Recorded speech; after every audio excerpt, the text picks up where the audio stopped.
ਨਾਨਕ ਸਿੰਘ ਦਾ novel ਟੁੱਟੀ ਵੀਣਾ ਦਾ 32ਵਾਂ ਅੰਕ। ਸਧਾਰਨ ਰੱਸੀ ਦੀ ਕਾਸੀ ਸਮਾਂ ਪਾ ਕੇ ਖੂਹ ਦੀ ਪਥਰੀਲੀ ਮਣ ਨੂੰ ਟੋਏ ਪਾ ਦਿੰਦੀ ਹੈ। ਇਸੇ ਤਰ੍ਹਾਂ ਇਹ ਨਿੱਤ ਦੀ ਸਿਖਾਵਤ ਦੀ ਕਾਸੀ ਆਦਮੀ ਦੇ ਦਿਲ 'ਚ ਇੰਨੇ ਡੂੰਘੇ ਟੋਏ ਪਾ ਦਿੰਦੀ ਹੈ ਜਿਨ੍ਹਾਂ ਦਾ ਕਿ ਮੁੜ ਕੇ ਭਰਨਾ ਇੱਕ ਤਰ੍ਹਾਂ ਨਾਲ ਅਸੰਭਵ ਹੋ ਜਾਂਦਾ ਹੈ। ਇੱਧਰ ਰਾਮ ਰਤਨ ਦੀਆਂ ਸਿਖਾਵਤਾਂ ਨੇ ਫਤਿਹ ਚੰਦ ਦਾ ਦਿਲ ਪ੍ਰਤਿਮਾ ਵੱਲੋਂ ਦੂਰ ਹਟਾਉਣਾ ਸ਼ੁਰੂ ਕਰਤਾ। ਉਧਰ ਪਤੀ ਦੀ ਕਠੋਰਤਾ ਨੂੰ ਸਹਿੰਦਿਆਂ ਸਹਿੰਦਿਆਂ ਪ੍ਰਤਿਮਾ ਨੇ ਸਬਰ ਦਾ ਪਿਆਲਾ ਵੀ ਛਲਕਣ ਲੱਗ ਪਿਆ। ਜੋ ਬਾਕੀ ਸੀ ਤਾਂ ਉਹਦਾ ਡੁੱਲਣਾ। ਪਰ ਸੂਤ ਤੋਂ ਬਾਅਦ ਜਣੇਪੇ ਦੀ ਬਿਮਾਰੀ ਕਰਕੇ ਜਿਉਂ-ਜਿਉਂ ਪ੍ਰਤਿਮਾ ਦੀ ਸਿਹਤ ਵਿਗੜਦੀ ਗਈ ਤਿਉਂ-ਤਿਉਂ ਫਤਿਹ ਚੰਦ ਦਾ ਵਰਤਾਓ ਉਸ ਨਾਲ ਸਖਤ ਤੋਂ ਸਖਤ ਹੁੰਦਾ ਚਲਾ ਗਿਆ। ਕਈ ਦਿਨ ਤੇ ਕਈ ਰਾਤਾਂ ਉਹ ਘਰ ਵੱਲ ਮੂੰਹ ਹੀ ਨਹੀਂ ਸੀ ਦਿੰਦਾ, ਤੇ ਜਦ ਕਦੀ ਆਉਂਦਾ ਵੀ ਤਾਂ ਸ਼ਰਾਬ ਜਾਂ ਅਫੀਮ ਦੇ ਘੋੜੇ ਤੇ ਸਵਾਰ ਦੀ ਹਾਲਤ ਵਿੱਚ। ਘਰ ਵੜਦਿਆਂ ਹੀ ਮਾਨਸ ਗੰਧ ਕਰਦਾ ਹੋਇਆ ਨਿੱਕੀ ਨਿੱਕੀ ਗੱਲ ਤੇ ਉੱਧੜ ਧੂਮੀ ਚੁੱਕ ਲੈਂਦਾ। ਪ੍ਰਤਿਮਾ ਪਤੀ ਦੇ ਅੰਦਰ ਆ ਰਹੀ ਇਸ ਤਬਦੀਲੀ ਤੋਂ ਅਣਜਾਣ ਨਹੀਂ ਸੀ। ਉਹ ਜਾਣ ਚੁੱਕੀ ਸੀ ਕਿ ਇਸ ਦੇ 2 ਨਹੀਂ 3 ਕਾਰਨ ਹਨ। ਇੱਕ ਤਾਂ ਉਹਦੇ ਸਰੀਰ 'ਚ ਹੁਣ ਕੁਝ ਵੀ ਖਿੱਚ ਬਾਕੀ ਨਹੀਂ, ਲਹੂ ਤੋਂ ਸਖਣੀ ਇੱਕ ਲੋਥ ਜੀ ਰਹਿ ਗਈ ਸੀ।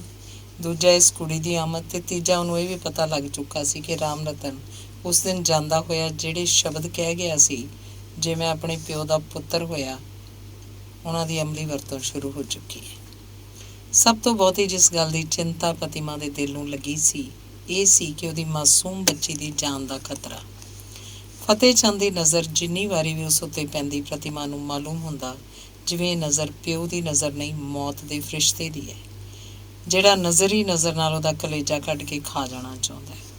ਸਵਾ ਦੇ ਥਾਂ 2 ਮਹੀਨੇ ਪ੍ਰਸੂਤ ਘਰ 'ਚ ਬਿਤਾਉਣ ਤੋਂ ਬਾਅਦ ਪ੍ਰਤਿਮਾ ਮੱਸੇ ਕਿਤੇ ਉੱਠਣ ਜੋਗੀ ਹੋਈ। ਪ੍ਰਸੂਤ ਸਮਾਂ ਇੱਕ ਤਾਂ ਉਂਝ ਤੀਵੀਂ ਲਈ ਜ਼ਿੰਦਗੀ ਮੌਤ ਦਾ ਸਵਾਲ ਹੁੰਦਾ ਹੈ, ਫਿਰ ਉਸ ਉੱਤੇ ਪ੍ਰਸੂਤ ਬੁਖਾਰ ਤੇ ਲਹੂ ਦੀ ਬੇਤਹਾਸ਼ਾ ਰਵਾਨੀ, ਇਹਨਾਂ ਦੋਹਾਂ ਨੇ ਰਲ ਕੇ ਪ੍ਰਤਿਮਾ ਨੂੰ ਜਿਉਂਦੀ ਲੋਥ ਬਣਾ ਦਿੱਤਾ। ਅੱਜ ਇੰਨੇ ਚਿਰ ਬਾਅਦ ਜਦ ਪ੍ਰਤਿਮਾ ਨੇ ਸ਼ੀਸ਼ੇ 'ਚ ਆਪਣਾ ਚਿਹਰਾ ਵੇਖਿਆ ਤਾਂ ਡਰ ਕੇ ਉਹਨੇ ਅੱਖਾਂ ਬੰਦ ਕਰ ਲਈਆਂ ਕਿ ਇਹ ਉਹੀ ਚਿਹਰਾ ਸੀ ਜਿਸ ਉੱਤੇ ਅੱਜ ਤੋਂ ਕੁਝ ਮਹੀਨਾ ਪਹਿਲਾਂ ਜਵਾਨੀ ਦੀਆਂ ਲਹਿਰਾਂ ਨੱਚਦੀਆਂ ਸਨ। ਜਣੇਪੇ ਦੀਆਂ ਤਕਲੀਫਾਂ ਤੋਂ ਛੁੱਟ ਪਿਛਲੇ ਦਿਨਾਂ 'ਚ ਪ੍ਰਤਿਮਾ ਦੇ ਦਿਲ 'ਤੇ ਜਿਹੜੀਆਂ ਗੁੱਝੀਆਂ ਸੱਟਾਂ ਪਤੀ ਵੱਲੋਂ ਵੱਜਦੀਆਂ ਰਹੀਆਂ, ਇਸ ਹਾਲਤ ਵਿੱਚ ਤਾਂ ਉਹ ਹੈਰਾਨ ਸੀ ਕਿ ਹੁਣ ਤੱਕ ਉਹ ਜਿਉਂਦੀ ਕੀਕਣ ਰਹੀ ਹੈ। ਪਰ ਇਸ ਹਾਲਤ ਦੇ ਹੁੰਦਿਆਂ ਵੀ ਪ੍ਰਤਿਮਾ ਨੇ ਜਿਹੜੀ ਚਿੱਠੀ ਗੰਗਾ ਰਾਮ ਨੂੰ ਲਿਖੀ, ਉਹ ਬੜੀ ਤਸੱਲੀ ਭਰਪੂਰ ਸੀ। ਜਿਸ ਦਿਨ ਦਾ ਉਹ ਅਭਾਗੇ ਜੀਵ ਨੇ ਜਨਮ ਲਿਆ, ਫਤਿਹ ਚੰਦ ਨੇ ਤਾਂ ਜਿਵੇਂ ਅੱਖਾਂ ਹੀ ਮੱਥੇ 'ਤੇ ਰੱਖ ਲਈਆਂ। ਅੱਜ ਤੀਕ ਉਹਨੇ ਨਾ ਤਾਂ ਕਦੀ ਬੱਚੀ ਨੂੰ ਛੂਹਿਆ, ਨਾ ਉਹਨੂੰ ਬੁਲਾਇਆ। ਇਸ ਲਈ ਇਹ ਘਰ ਨਰਕ ਦਾ ਰੂਪ ਤੇ ਇਹ ਪ੍ਰਤਿਮਾ ਤੇ ਉਹਦੀ ਬੱਚੀ ਮੌਤ ਦਾ ਰੂਪ ਬਣ ਗਈਆਂ ਹਨ। ਬੱਚਾ ਇਹੋ ਹੈ ਕਿ ਪ੍ਰਤਿਮਾ ਦੀ ਦੇਖਭਾਲ ਲਈ ਚੰਨੋ ਮਹਿਰੀ ਮੌਜੂਦ ਹੈ। ਇਹ ਤੋਂ ਛੁੱਟ ਰਾਮ ਰਤਨ ਦੀ ਘਰਵਾਲੀ ਵੀ ਅਕਸਰ ਫੇਰਾ ਲਾ ਜਾਂਦੀ ਸੀ। ਹਰ ਹੀਲੇ ਹਰ ਬਹਾਨੇ ਫਤਿਹ ਚੰਦ ਕੋਈ ਨਾ ਕੋਈ ਐਸੀ ਟਕੋਰ ਪ੍ਰਤਿਮਾ ਨੂੰ ਲਾ ਦਿੰਦਾ ਕਿ ਸੁਣ ਕੇ ਪ੍ਰਤਿਮਾ ਦਾ ਦਿਲ ਪੈਰਾਂ ਬੱਧੀ ਗਿੱਲੇ ਗੋਹੇ ਵਾਂਗ ਧੁਖਦਾ ਰਹਿੰਦਾ।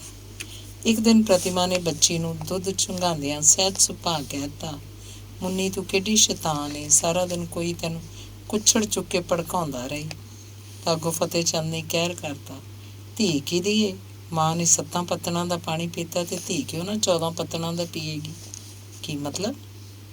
ਪ੍ਰਤਿਮਾ ਨੇ ਜਦ ਉਹਦੀ ਟਕੋਰ ਤੋਂ ਸੜ ਭੁੱਜ ਕੇ ਪ੍ਰਸ਼ਨ ਕੀਤਾ ਤਾਂ ਉੱਤਰ 'ਚ ਕੇਵਲ ਕੁਝ ਨਹੀਂ ਕਹਿ ਕੇ ਬਾਹਰ ਨਿਕਲ ਗਿਆ।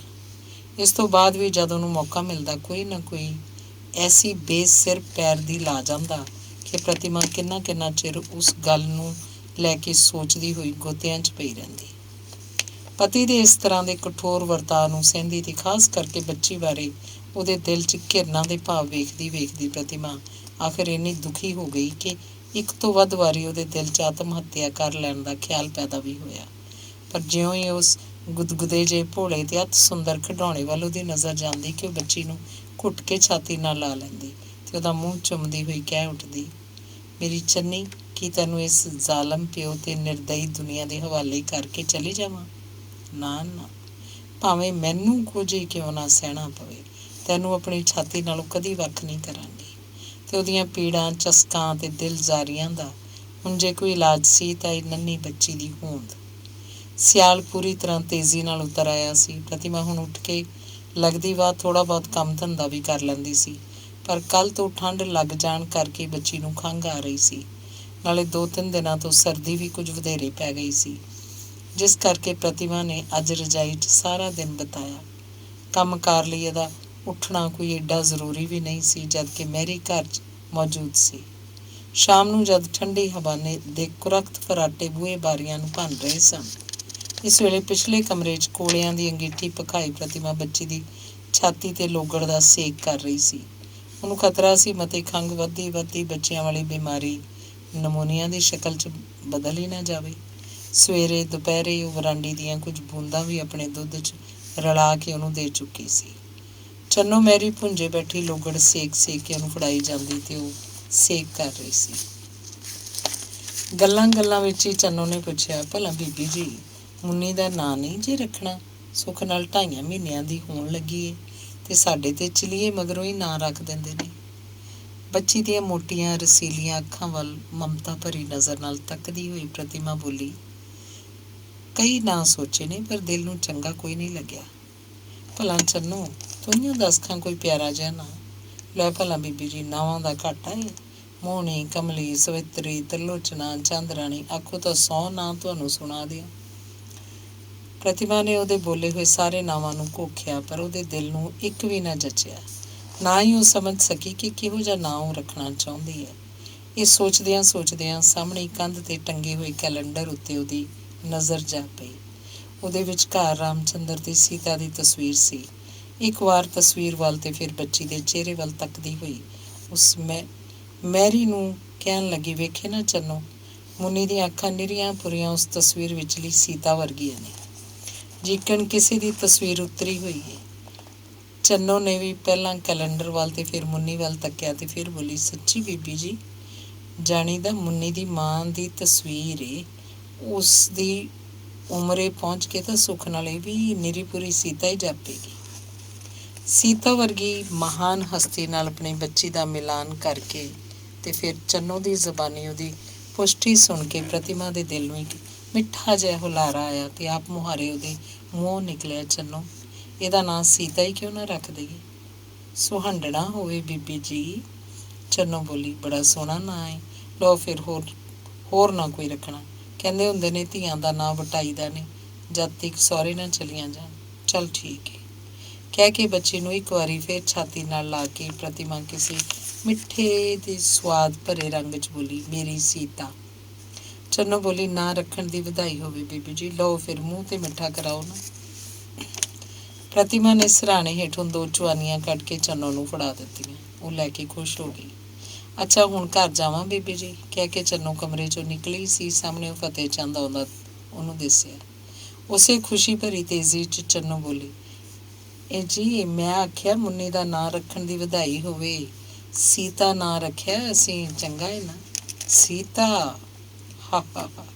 ਜ਼ਹਿਰ ਛਣਕਾਂਦਾ ਇੱਕ ਟਿਚਕਰ ਭਰਪੂਰ ਕਹਿਕਾ ਮਾਰ ਕੇ ਫਤਿਹ ਚੰਦ ਬੋਲਿਆ, ਨਾਂ ਤੇ ਚੰਗਾ, ਪਰ ਇਸ ਉੱਤੇ ਜੇ ਕਿਤੇ ਆਪਣੀ ਮਾਂ ਦਾ ਪਰਛਾਵਾਂ ਪੈ ਗਿਆ ਫਿਰ ਸੀਤਾ ਤੋਂ ਖਬਰੇ ਕੀ ਬਣ ਜਾਏ। ਵੇਖਾਂ, ਤੁਸੀਂ ਤੇ ਮਖੌਲ ਹੀ ਕਰਦੇ ਰਹਿੰਦੇ ਜੀ, ਕਹਿੰਦੀ ਹੋਈ ਚੰਨੋ ਬਾਹਰ ਹੀ ਨਿਕਲ ਗਈ। ਉੱਧਰ ਅੰਦਰ ਬੈਠੀ ਪ੍ਰਤਿਮਾ ਨੇ ਜਿਉਂ ਹੀ ਪਤੀ ਦਾ ਇਹ ਵਿਅੰਗ ਸੁਣਿਆ, ਜਿਵੇਂ ਤਪਦੀ ਸਲਾਖ ਕਿਸੇ ਨੇ ਉਹਦੇ ਸੀਨੇ 'ਤੇ ਰੱਖ ਦਿੱਤੀ।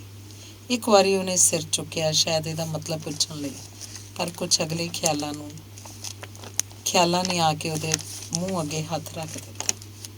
ਅੰਦਰ ਜਾ ਕੇ ਜਦ ਫਤਿਹ ਚੰਦ ਬੂਟਾਂ ਦੇ ਤਸਮੇ ਖੋਲ੍ਹ ਰਿਹਾ ਸੀ ਤਾਂ ਪ੍ਰਤਿਮਾ ਦੀ ਨਜ਼ਰ ਉੱਤੇ ਪਈ। ਫਤਿਹ ਚੰਦ ਦਾ ਚਿਹਰਾ ਇਸ ਵੇਲੇ ਕਿਸੇ ਅੰਦਰਲੇ ਕਰੋਧ ਤੇ ਸਾੜੇ ਨਾਲ ਮਸਾਣਾ ਦੀ ਸੜੀ ਹੋਈ ਲੱਕੜੀ ਵਰਗਾ ਉਹਨੂੰ ਜਾਪਿਆ। ਉਹਨੂੰ ਸਮਝਣ 'ਚ ਚਿਰ ਨਾ ਲੱਗਾ ਕਿ ਅੱਜ ਭਾਵੇਂ ਫੇਰ ਕੋਈ ਮੰਤਰ ਉਹਦੇ ਕੰਨਾਂ 'ਚ ਫੂਕਿਆ ਗਿਆ। ਲੋਗੜ ਦੇ ਤੁੰਬੇ ਇੱਕ ਪਾਸੇ ਰੱਖ ਕੇ ਇਸ ਵੇਲੇ ਪ੍ਰਤਿਮਾ ਨੇ ਬੱਚੀ ਨੂੰ ਰਜ਼ਾਈ ਵਿੱਚ ਲਪੇਟ ਕੇ ਸੁਆ ਦਿੱਤਾ ਤੇ ਆਪ ਸਰਹੰਦੀ ਬੈਠੀ ਉਹਦੇ ਵਾਲਾਂ 'ਤੇ ਹੱਥ ਫੇਰ ਰਹੀ ਸੀ। ਮੈਂ ਕਹਿੰਦਾ, ਕੋਟ ਉਤਾਰ ਕੇ ਕਿੱਲੀ 'ਤੇ ਟੰਗਦਾ ਹੋਇਆ ਫਤਿਹ ਚੰਦ ਬੋਲਿਆ, ਘਰ ਦੇ ਕੰਮ ਧੰਦੇ ਦਾ ਵੀ ਕੋਈ ਫਿਕਰ ਹੈ ਕਿ ਇਸ ਲਡਿੱਕੋ ਦੇ ਮਲਾਰਾਂ 'ਚ ਹੀ ਰਹਿਣਾ ਹੈ ਹਾਲੇ ਸਾਲ 6 ਮਹੀਨੇ? ਮੈਰੀ ਨੂੰ ਹਮੇਸ਼ਾ ਲਈ ਤੇ ਨਹੀਂ ਨਾ ਰੱਖ ਲਿਆ? ਏਡੀ ਅਮੀਰੀ ਡੁੱਲ ਨਹੀਂ ਪੈਂਦੀ ਮੇਰੇ ਘਰ 'ਚ ਕਿ ਰਾਣੀ ਸਾਹਿਬਾਂ ਲਈ ਗੋਲੀ ਦਾ ਖਰਚ ਸਿਰ 'ਤੇ ਬੰਨੀ ਰੱਖਾਂ। ਮਹੀਨਾ 2 ਮਹੀਨੇ 3 ਮਹੀਨੇ, ਆਖਰ ਇਸ ਨਜ਼ਾਕਤ ਦੀ ਵੀ ਹੱਦ ਹੁੰਦੀ ਹੈ।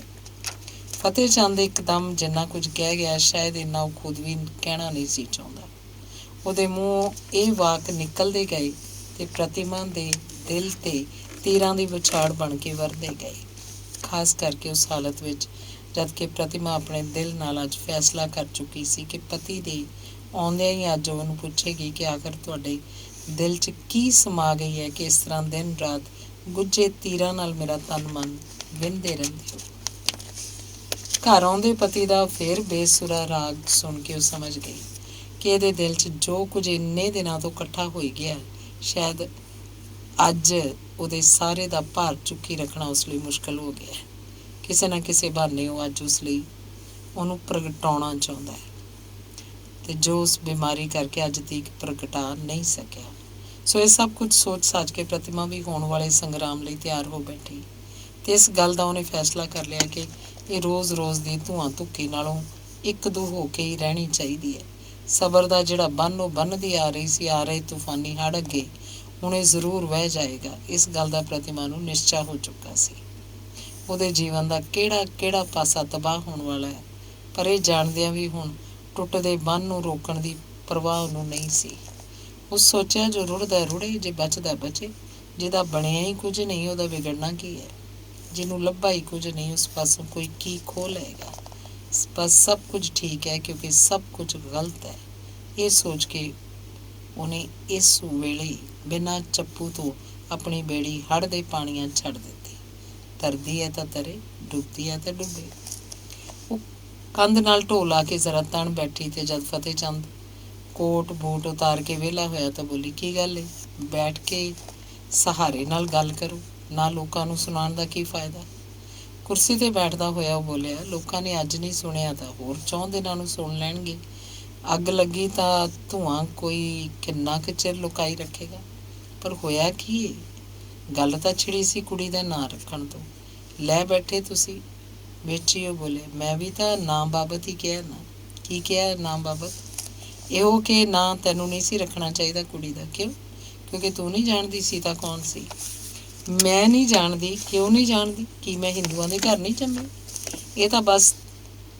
ਇਹ ਤਾਂ ਹੁਣ ਤੈਨੂੰ ਪਤਾ ਹੋਏਗਾ ਕਿ ਹਿੰਦੂਆਂ ਦੇ ਘਰ ਜੰਮੀ ਹੈ ਕਿ ਬਸ ਪਤੀ ਦਾ ਮਤਲਬ ਸਮਝ ਕੇ ਉਹ ਕੜਕੀ, ਬੇਲੋੜੀਆਂ ਗੱਲਾਂ ਨਾ ਕਰੋ। ਅੱਜ ਜਾਪਦਾ ਤੁਸੀਂ ਬਹੁਤੀ ਪੀ ਕੇ ਆਏ ਜੇ। ਬੇਸ਼ੱਕ ਹੁਣ ਜ਼ਿਆਦਾ ਪੀਤੀ ਗਈ ਹੈ, ਪਰ ਇਹ ਵੀ ਤਾਂ ਤੇਰੀ ਮਿਹਰਬਾਨੀ ਹੈ। ਪੀਂਦੇ ਰਹਿਣ ਕਰਕੇ ਹੀ ਇੰਨੇ ਦਿਨਾਂ ਤੋਂ ਜੀ ਰਿਹਾ, ਨਹੀਂ ਤਾਂ ਉਸੇ ਦਿਨ ਨਾ ਮਰ ਜਾਂਦਾ ਜਿਸ ਦਿਨ ਤੇਰੇ ਖਾਨਦਾਨ ਦਾ ਕੱਚਾ ਚਿੱਠਾ ਸੁਣਿਆ ਸੀ। ਪਹਾੜ ਡਿੱਗ ਪਿਆ ਪ੍ਰਤਿਮਾ ਉੱਤੇ।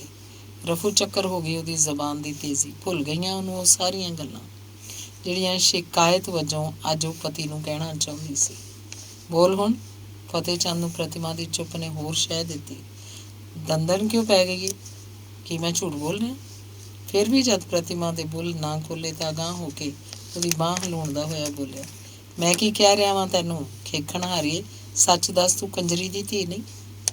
ਪ੍ਰਤਿਮਾ ਨੇ ਹੌਲੀ ਜਿਹੀ ਹਾਂ 'ਚ ਸਿਰ ਹਿਲਾਇਆ। ਫਿਰ ਇਸ ਕੋੜ ਨੇ ਮੇਰੇ ਹੀ ਗਲ ਪੈਣਾ ਸੀ। ਦੱਸ, ਮੈਂ ਕੀ ਵਿਗਾੜਿਆ ਸੀ ਤੇਰਾ ਤੇ ਤੇਰੇ ਉਸ ਪਿਓ ਕੰਜਰ ਦਾ, ਜਿਹਨੇ ਰਬਤ ਦੱਸ ਕੇ ਜ਼ਹਿਰ ਦਾ ਪਿਆਲਾ ਦੇ ਦਿੱਤਾ ਮੈਨੂੰ। ਇਸਤਰੀ ਦੇ ਦਿਲ ਨੂੰ ਚੋਟ ਲਾਉਣ ਲਈ ਜੇ ਸਭ ਤੋਂ ਨਾਜ਼ੁਕ ਥਾਂ ਹੈ, ਇਹ ਹੈ ਉਸ ਪੇਕਿਆਂ ਦੀ ਨਿੰਦਾ। ਪਤੀ ਦੇ ਮੂੰਹ ਇਹ ਕੰਜਰ ਸ਼ਬਦ ਸੁਣ ਕੇ ਪ੍ਰਤਿਮਾ ਦਾ ਸੌਂਦਾ ਜਾਂਦਾ ਹੌਸਲਾ ਨਾ ਕੇਵਲ ਜਾਗ ਹੀ ਉੱਠਿਆ ਬਲਕਿ ਹਿੰਸਾ ਰੂਪ ਹੋ ਉੱਠਿਆ। ਸਿਰ ਤਾਂ ਤਣ ਕੇ ਉਹ ਬੋਲੀ, ਮੈਨੂੰ ਜੋ ਮਰਜ਼ੀ ਜੇ ਆਖ ਲਓ, ਮੇਰੇ ਪਿਓ ਦਾ ਨਾਂ ਖਬਰਦਾਰ ਜੇ ਮੁੜ ਕੇ ਜ਼ਬਾਨ 'ਤੇ ਲਿਆਂਦਾ।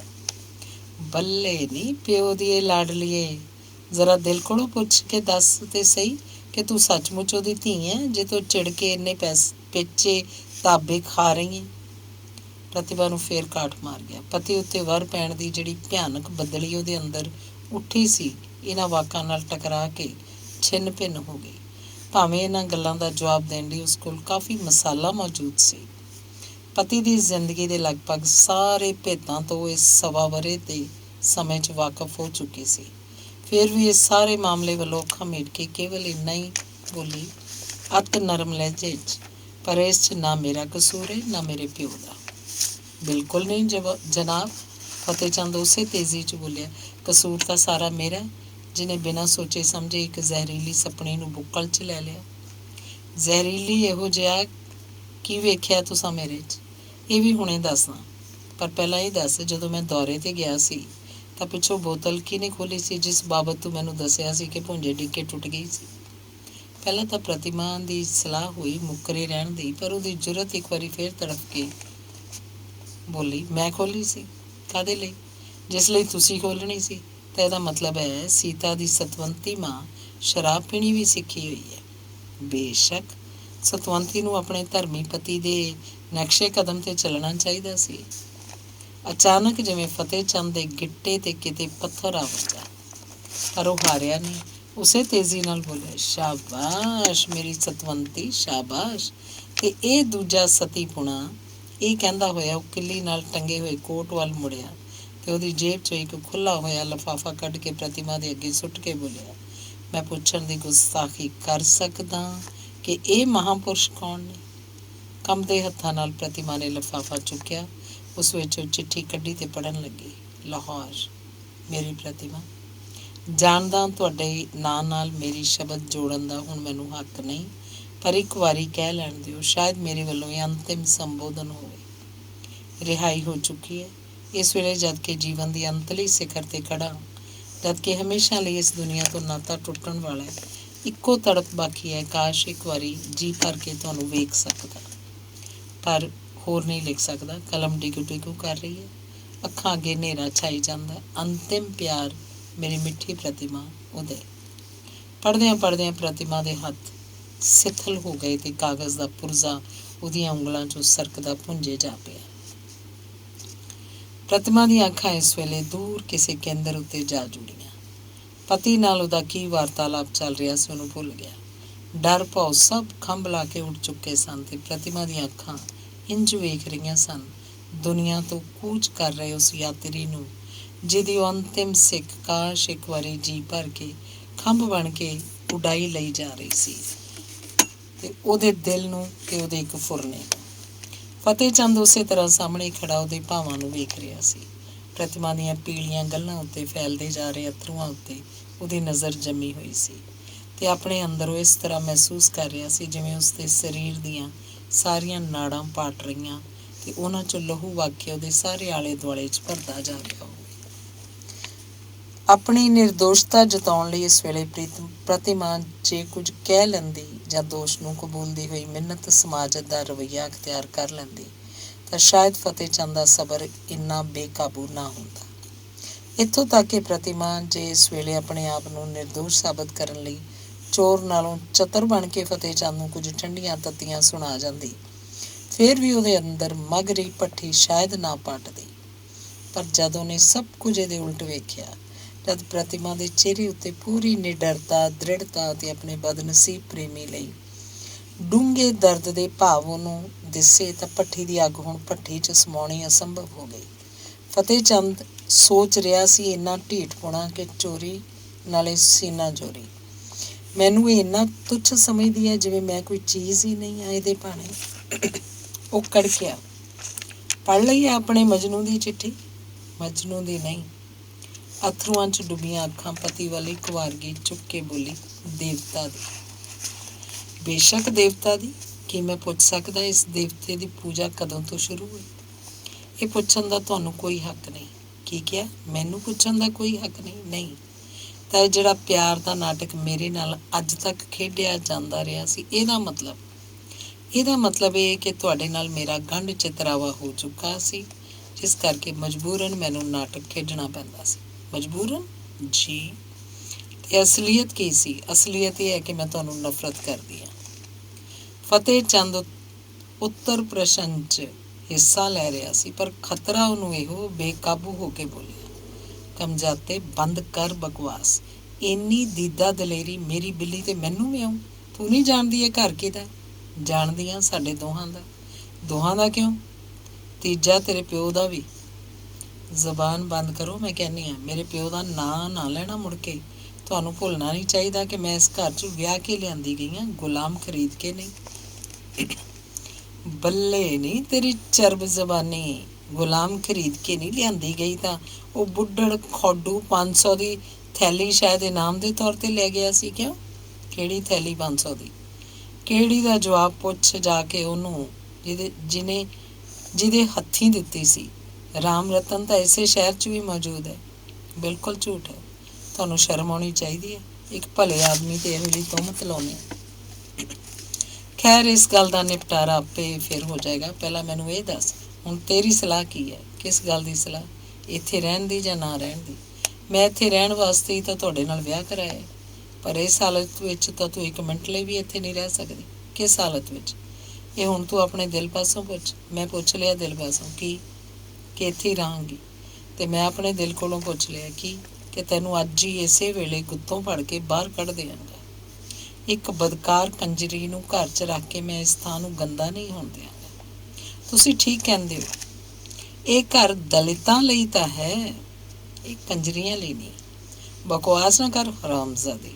ਤੇ ਇਹਦੇ ਨਾਲ ਹੀ ਕਾੜ ਕਰਦਾ ਇੱਕ ਥੱਪੜ ਪ੍ਰਤਿਮਾ ਦੀ ਗੱਲ 'ਤੇ ਆ ਵੱਜਾ।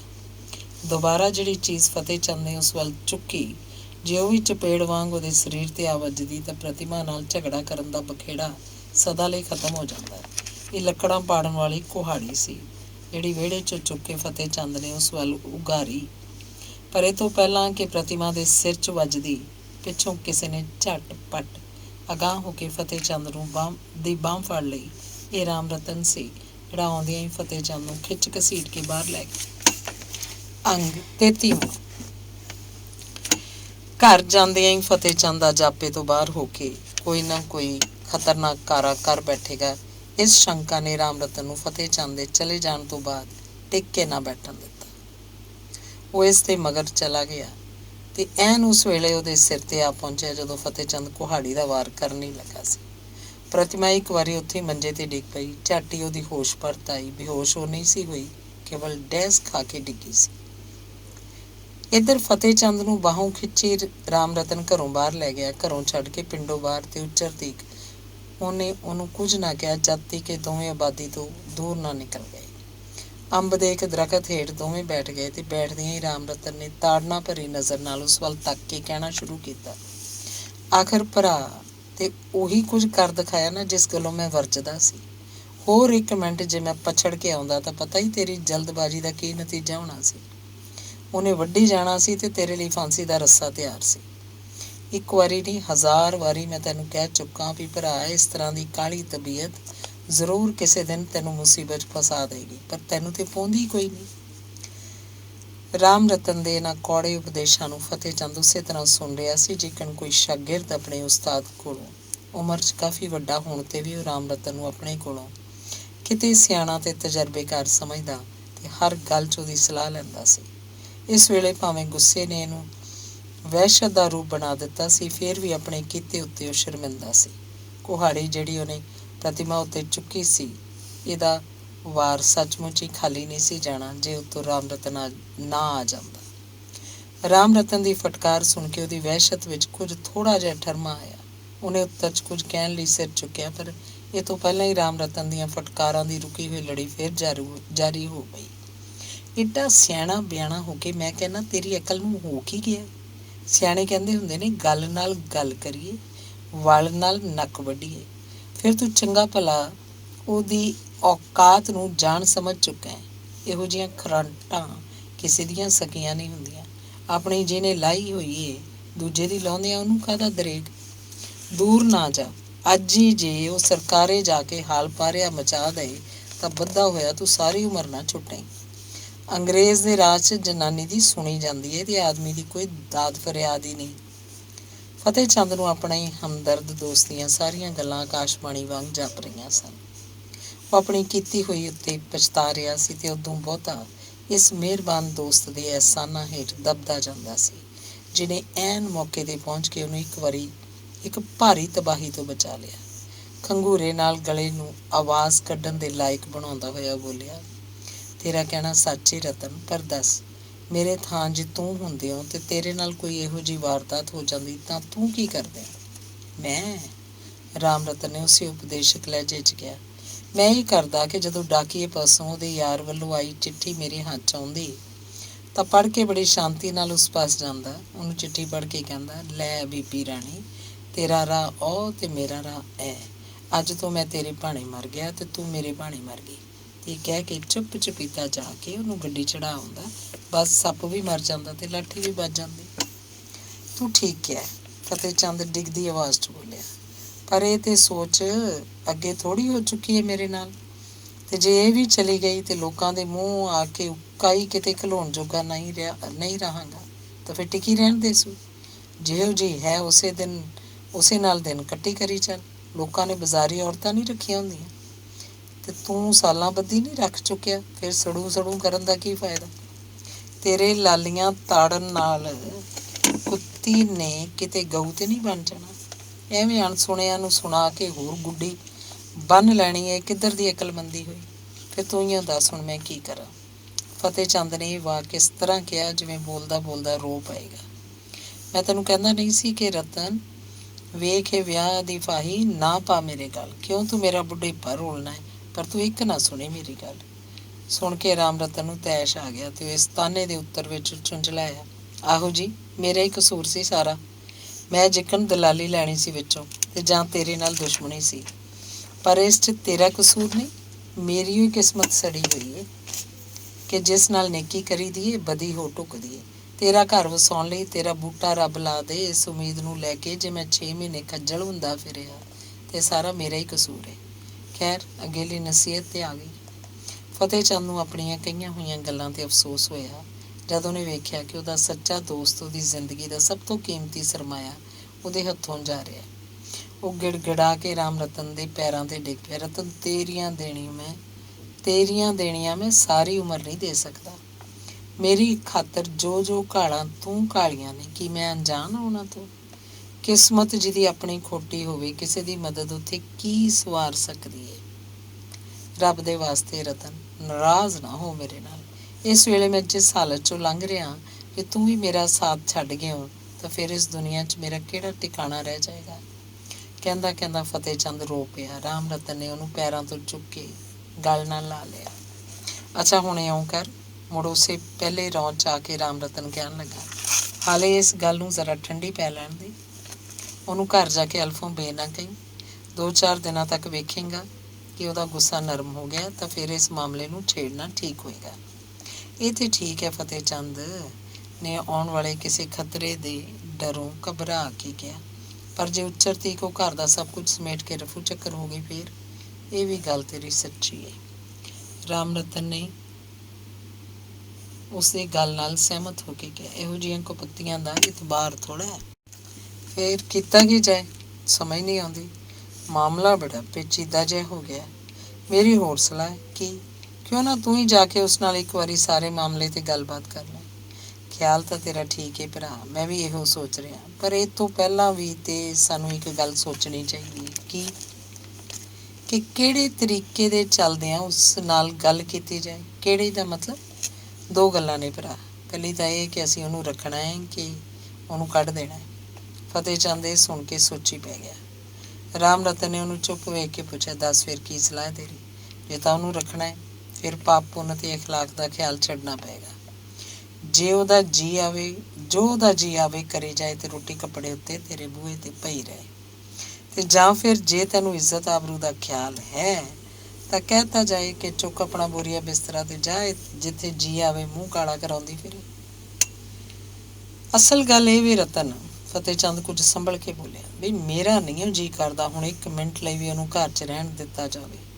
ਸੱਚ ਪੁੱਛੇ ਤਾਂ ਮੈਨੂੰ ਆਪਣੀ ਜਾਨ ਦਾ ਵੀ ਖਤਰਾ ਹੀ ਉਸ ਪਾਸੋਂ। ਇਹ ਤੇ ਤੂੰ ਲੱਖ ਰੁਪਏ ਦੀ ਗੱਲ ਕਹੀ ਹੈ, ਗੁੱਸਾ ਨਾ ਕਰੀ ਭਰਾ। ਅਸੀਂ ਆਪੋ ਵਿੱਚ ਬੈਠੇ ਹਾਂ, ਇੱਕ ਤਾਂ ਬੁਢਾਪੇ ਤੇ ਜਵਾਨੀ ਦੀ ਉਮਰ ਦਾ ਤਕਾਜ਼ਾ, ਫਿਰ ਹੁੰਦੀ ਕੋਈ ਖਾਨਦਾਨੀ ਘਰ ਦੀ ਜਿਹਨੂੰ ਸਹੁਰਿਆਂ ਪੇਕਿਆਂ ਦੀ ਇੱਜ਼ਤ ਦਾ ਪਾਸ ਹੁੰਦਾ ਤਾਂ ਗੱਲ ਕਿਹੜੀ ਸੀ। ਬੁੱਢਿਆਂ ਖਸਮਾਂ ਨਾਲ ਵੀ ਤੇ ਜਵਾਨ ਵਹੁਟੀਆਂ ਉਮਰਾਂ ਗੁਜ਼ਾਰ ਲੈਂਦੀਆਂ ਨੇ, ਪਰ ਜਿਸ ਅਸਲੇ ਵਿੱਚੋਂ ਇਹ ਹੈ ਉਸ ਤੋਂ ਤਾਂ ਸਭ ਕੁਝ ਮੁਮਕਿਨ ਹੋ ਸਕਦਾ। ਅਸਲਾ ਉਹਦਾ ਅਜੇ ਕੋਈ ਲੁਕਿਆ ਰਹਿ ਗਿਆ। ਜਿਸ ਤਰ੍ਹਾਂ ਦੇ ਪਖੰਡ ਕਰਕੇ ਮੈਨੂੰ ਅੱਜ ਤੱਕ ਬੇਵਕੂਫ ਬਣਾਉਂਦੀ ਰਹੀ ਹੈ, ਇਹ ਤੋਂ ਸਾਫ਼ ਜ਼ਾਹਰ ਹੋ ਗਿਆ ਹੈ ਕਿ ਉਹ ਸਾਰੇ ਪੱਤਣ ਧਰ ਸਕਦੀ ਹੈ। ਅੱਜ ਉਹਨੇ ਮੂੰਹੋਂ ਬੋਲ ਕੇ ਕਹਿ ਦਿੱਤਾ ਕਿ ਮੈਂ ਤੈਨੂੰ ਨਫ਼ਰਤ ਕਰਦੀ ਹਾਂ, ਅਤੇ ਇਸ ਹਾਲਤ 'ਚ ਉਹਨੂੰ ਘਰ 'ਚ ਰੱਖਣਾ ਕੀ ਮੇਰੀ ਬੇਗੈਰਤੀ ਨਹੀਂ। ਜੇ ਮਾਮਲਾ ਇੱਥੋਂ ਤੱਕ ਪਹੁੰਚ ਗਿਆ ਫਿਰ ਤਾਂ ਭਰਾ ਇਸ ਘਰ 'ਚ ਉਹਦਾ 1 ਮਿੰਟ ਲਈ ਵੀ ਰਹਿਣਾ ਮੈਂ ਬਰਦਾਸ਼ਤ ਨਹੀਂ ਕਰ ਸਕਦਾ, ਕਿਉਂਕਿ ਨਫ਼ਰਤ ਲਫ਼ਜ਼ ਤੋਂ ਅੱਗੇ ਤਾਂ ਬਸ ਪਤੀ ਪਤਨੀ ਵਾਲਾ ਰਿਸ਼ਤਾ ਹੀ ਖਤਮ ਹੈ। ਗੱਲ ਕਰਦਾ ਕਰਦਾ ਜ਼ਰਾ ਕੁ ਰੁਕ ਕੇ ਰਾਮ ਰਤਨ ਬੋਲਿਆ, ਇੱਕ ਖਤਰਾ ਹੋਰ ਵੀ ਮੈਂ ਮਹਿਸੂਸ ਕਰਦਾ ਉਹਦੇ ਰਹਿਣ 'ਚ। ਕੀ? ਜਣੇਪੇ ਦੀ ਬਿਮਾਰੀ ਕਰਕੇ ਉਹਦੀ ਜਿਹੜੀ ਹਾਲਤ ਇਸ ਵੇਲੇ ਹੈ, ਖਾਸ ਕਰਕੇ ਜਿਸ ਹਾਲਤ 'ਚ ਮੈਂ ਉਹਨੂੰ ਡਿੱਠਾ ਹੈ, ਮੇਰਾ ਖਿਆਲ ਹੈ ਉਹਦੀ ਜਾਨ ਹੁਣ ਬਚ ਨਹੀਂ ਸਕਦੀ। ਜੇ ਬਦਜਾਤ ਮਰ ਗਈ ਤਾਂ ਪਿੱਛੋਂ ਕੁੜੀ ਨੂੰ ਸਾਂਭਣ ਦਾ ਸਿਆਪਾ ਵੀ ਪੈ ਜਾਏਗਾ ਤੇਰੇ ਗਲ। ਫਤਿਹ ਚੰਦ ਨੇ ਹੁਣ ਤੱਕ ਇਸ ਪਾਸੇ ਖਿਆਲ ਹੀ ਨਹੀਂ ਸੀ ਕੀਤਾ। ਬੜੀ ਮਾਰ ਕੇ ਦੀ ਗੱਲ ਜਾਪੀ ਉਹਨੂੰ। ਉਹ ਬੋਲਿਆ, ਤਾਂ ਤੇ ਰਤਨ ਇਹਨੂੰ ਕੱਢ ਦੇਣਾ ਹੋਰ ਵੀ ਜ਼ਰੂਰੀ ਹੈ। ਹਾਂ, ਤੇ ਜਿੱਥੋਂ ਤੱਕ ਹੋ ਸਕੇ ਜਲਦੀ ਤੋਂ ਜਲਦੀ। ਫਿਰ ਕਿਸ ਤਰ੍ਹਾਂ ਕੀਤਾ ਜਾਏ? ਅੱਜ ਦਾ ਦਿਨ ਤੇ ਚੁੱਪ ਕਰ ਰਹੋ, ਕੱਲ ਵੇਖੀ ਜਾਏਗੀ। ਹੋ ਸਕਿਆ ਤਾਂ ਮੈਂ ਹੀ ਉਸ ਕੋਲ ਜਾ ਕੇ ਸਾਰਾ ਮਾਮਲਾ ਠੀਕ ਕਰ ਦਿਆਂਗਾ। ਤੂੰ ਅੱਜ ਰਾਤੀ ਮੈਂ ਘਰ ਨਾ ਜਾਵਾਂ? ਸੁਦਾਈ ਕਿਸੇ ਥਾਂ ਦਾ ਨਾ ਕਿਉਂ ਜਾਵੇ? ਮਤੇ ਮੇਰੇ ਜਾਣ ਨਾਲ ਮਾਮਲਾ ਵੱਧ ਜਾਏ। ਵੱਧਦਾ ਬੁੱਧਾ ਕੋਈ ਨਹੀਂ, ਬਸ਼ਰਤੇ ਕਿ ਤੂੰ ਆਪਣੇ ਆਪ ਤੇ ਕਾਬੂ ਰੱਖੇ। ਨਹੀਂ, ਮੈਂ ਹੁਣ ਕੁਝ ਨਹੀਂ ਬੋਲਾਂਗਾ। ਤੇ ਇਹ ਤੋਂ ਬਾਅਦ ਜਦ ਰਾਤ ਦਾ ਹਨੇਰਾ ਚੁਪਾਸੀ ਫੈਲ ਗਿਆ, ਦੋਵੇਂ ਜਣੇ ਉਸ ਅੰਬ ਦੇ ਦਰਖਤ ਹੇਠੋਂ ਉੱਠੇ, ਦੁਰਾਹੇ ਤੇ ਪਹੁੰਚ ਕੇ ਆਪੋ ਆਪਣੇ ਘਰ ਵੱਲ ਤੁਰ ਪਏ। ਨਿਖੜਨ ਲੱਗਿਆ ਰਾਮ ਰਤਨ ਨੇ ਇੱਕ ਵਾਰੀ ਫੇਰ ਤਾਕੀਦ ਕੀਤੀ, ਵੇਖੀ ਕਿਤੇ ਫੇਰ ਨਾ ਅੱਗੇ ਵਰਗਾ ਪਾਗਲਪਨ ਕਰੀ। ਤੇ ਉੱਤਰ 'ਚ ਫਤਿਹ ਚੰਦ ਨੇ ਕਿਹਾ, ਯਕੀਨ ਰੱਖ ਰਤਨ, ਤੇਰੀਆਂ ਨਸੀਹਤਾਂ ਨੂੰ ਮੈਂ ਕਦੇ ਨਹੀਂ ਉਲੰਘਾਂਗਾ। ਅੰਗ 34।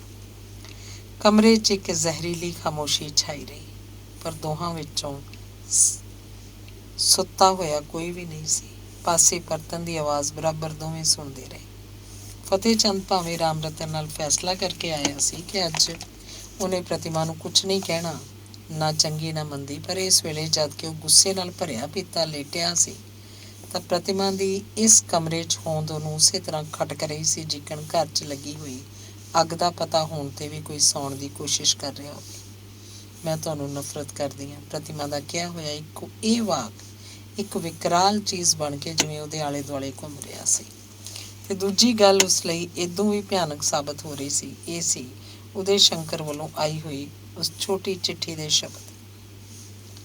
ਘਰ ਆਉਣ ਤੋਂ ਪਹਿਲਾਂ ਭਾਵੇਂ ਉਹਨੇ ਸ਼ਰਾਬ ਤੇ ਅਫੀਮ ਦੋਵਾਂ ਚੀਜ਼ਾਂ ਦੀ ਵਰਤੋਂ ਅੱਗੇ ਨਾਲੋਂ ਕੁਝ ਜ਼ਿਆਦਾ ਮਾਤਰਾ 'ਚ ਕਰ ਲਈ ਸੀ, ਪਰ ਨਾ ਸ਼ਰਾਬ ਦੇ ਨਸ਼ੇ ਨਾ ਅਫੀਮ ਦੇ ਅਮਲ ਨੇ ਅੱਜ ਉਹਦੀ ਕੋਈ ਮਦਦ ਕੀਤੀ। ਮਾਨੋ ਉਹਨੇ ਵਰਤੀਆਂ ਹੀ ਨਹੀਂ ਇਹ ਦੋਵੇਂ ਚੀਜ਼ਾਂ। ਜੀਵਨ ਦੀ ਬਾਜ਼ੀ ਉਹ ਇੰਨੀ ਜਲਦੀ ਹਾਰ ਜਾਏਗਾ, ਇਹਦੀ ਉਹਨੂੰ ਹਾਲੇ ਉਮੀਦ ਨਹੀਂ ਸੀ। ਭਾਵੇਂ ਕਿ ਰਾਮ ਰਤਨ ਦੀਆਂ ਚੁੱਕਾਂ ਨੇ ਉਹਦਾ ਦੰਪਤੀ ਜੀਵਨ ਕਾਫੀ ਬੇਸੁਆਦ ਕਰਤਾ ਸੀ। ਕੀ ਪ੍ਰਤਿਮਾ ਨੂੰ ਹਮੇਸ਼ਾ ਲਈ ਛੱਡ ਰਿਹਾ? ਕਿ ਇਹ ਮ੍ਰਿਗ ਤ੍ਰਿਸ਼ਨਾ ਦਾ ਪਾਣੀ ਹੀ ਸੀ ਜਿਹੜਾ ਇੱਕ ਝੂਠੀ ਝਲਕ ਵਿਖਾ ਕੇ ਅੱਜ ਮੇਰੀਆਂ ਅੱਖਾਂ ਅੱਗੋਂ ਲੋਪ ਹੋ ਰਿਹਾ? ਵਿੱਚ ਜਦ ਇਹ ਖਿਆਲ ਉਹਨੂੰ ਆਉਂਦਾ ਤਾਂ ਪ੍ਰਤਿਮਾ ਨੂੰ ਕੱਢ ਦੇਣ ਲਈ ਉਹਦੇ ਬਣ ਚੁੱਕੇ ਇਰਾਦੇ ਵਿੱਚ ਜ਼ਲਜ਼ਲਾ ਜਿਹਾ ਆਉਣਾ ਸ਼ੁਰੂ ਹੋ ਜਾਂਦਾ। ਪਰ ਜਿਉਂ ਹੀ ਉਹ ਮੈਂ ਤੁਹਾਨੂੰ ਨਫ਼ਰਤ ਕਰਦੀ ਹਾਂ ਵਾਕ ਉਸ ਚਿੱਠੀ ਦੇ ਫੇਰ ਰਤਨ ਦੇ ਉਪਦੇਸ਼ ਉਹਦੇ ਸਾਹਮਣੇ ਆਉਂਦੇ, ਆਪਣੀ ਬੁਜ਼ਦਿਲੀ ਉੱਤੇ ਉਹ ਖਿਝ ਉੱਠਦਾ। ਆਪਣੀ ਨਿਕਾਰੀ ਜ਼ਹਿਨੀਅਤ ਤੋਂ ਉਹਨੂੰ ਨਫ਼ਰਤ ਹੋਣ ਲੱਗਦੀ, ਤੇ ਇਸ ਨਫ਼ਰਤ ਦੇ ਮਗਰ ਹਿੰਸਾ ਦਾ ਖੌਫਨਾਕ ਭੂਤ ਉਹਦੀਆਂ ਨਾੜਾਂ ਵਿਚਲੇ ਚੱਲ ਰਹੇ ਲਹੂ ਦੇ ਗੇੜ 'ਚ ਦਾਖਲ ਹੋ ਕੇ ਉਥਲ ਪੁਥਲ ਮਚਾਉਣੀ ਸ਼ੁਰੂ ਕਰ ਦਿੰਦਾ। ਫਤਿਹ ਚੰਦ ਲਈ ਹੁਣ ਲੇਟੇ ਰਹਿਣਾ ਔਖਾ ਹੋ ਗਿਆ। ਉੱਠ ਕੇ ਬੈਠ ਗਿਆ, ਸ਼ਾਇਦ ਇਸ ਇਰਾਦੇ ਨਾਲ ਕਿ ਹੁਣੇ ਪ੍ਰਤਿਮਾ ਨੂੰ ਜਗਾ ਦੇ, ਉਹਨੂੰ ਗੁੱਤੋਂ ਫੜ ਕੇ ਮਕਾਨ ਤੋਂ ਬਾਹਰ ਕੱਢ ਆਵੇ।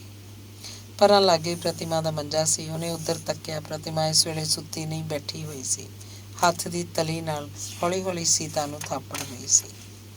ਫਤਿਹ ਚੰਦ ਉੱਠਣ ਹੀ ਪਿਆ ਕਰਦਾ ਸੀ ਕਿ ਇਸ ਤੋਂ ਪਹਿਲਾਂ ਹੀ ਉਹਨੇ ਵੇਖਿਆ ਬੱਚੀ ਦੇ ਦੁਆਲੇ ਚੰਗੀ ਤਰ੍ਹਾਂ ਰਜ਼ਾਈ ਨੱਪ ਕੇ ਪ੍ਰਤਿਮਾ ਮੰਜੇ ਤੋਂ ਉਤਰੀ, ਰਵਾਂ ਰਵੀਂ ਫਤਿਹ ਚੰਦ ਦੇ ਪਾਸ ਆ ਖਲੋਤੀ।